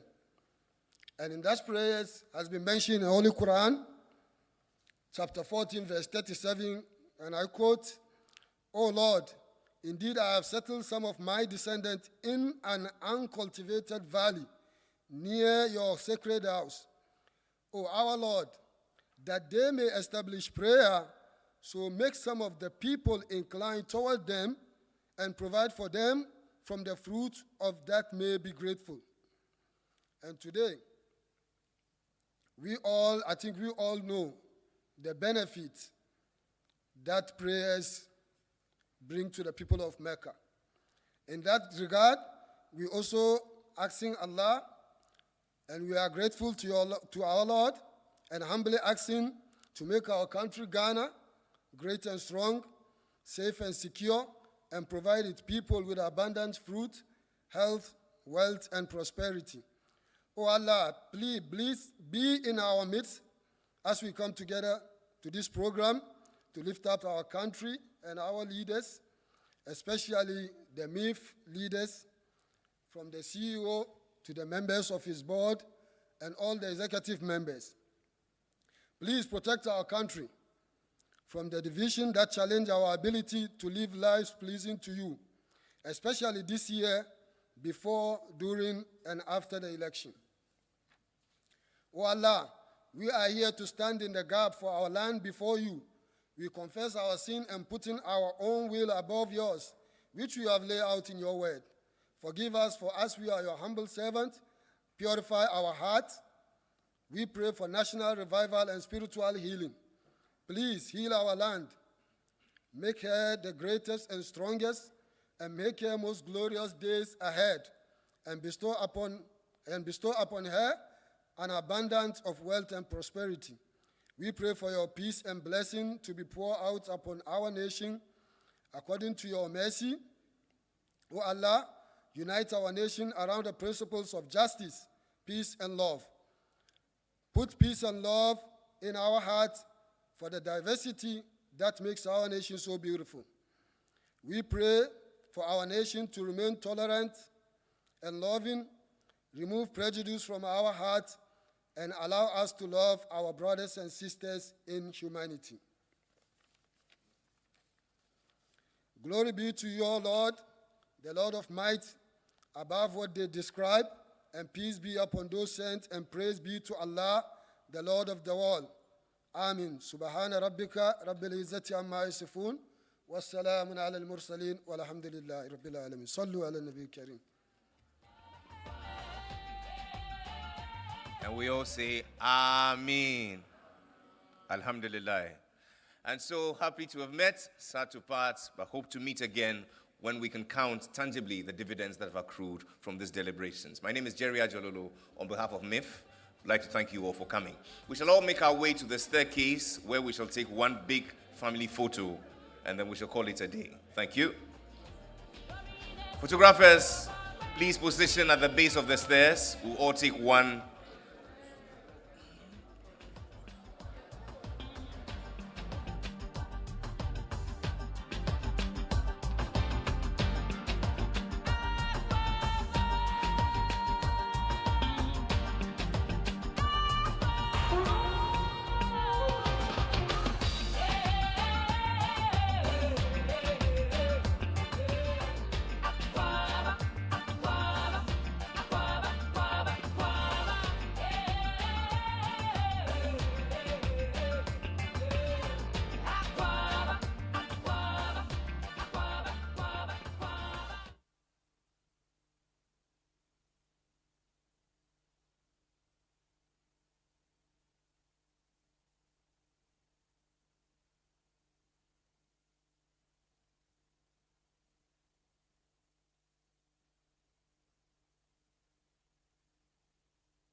Manoji boko boko nana mai, Manoji lo, Manoji boko boko nana mai. Oh, Manoji boko boko nana mai. Manoji, Manoji, Manoji oh.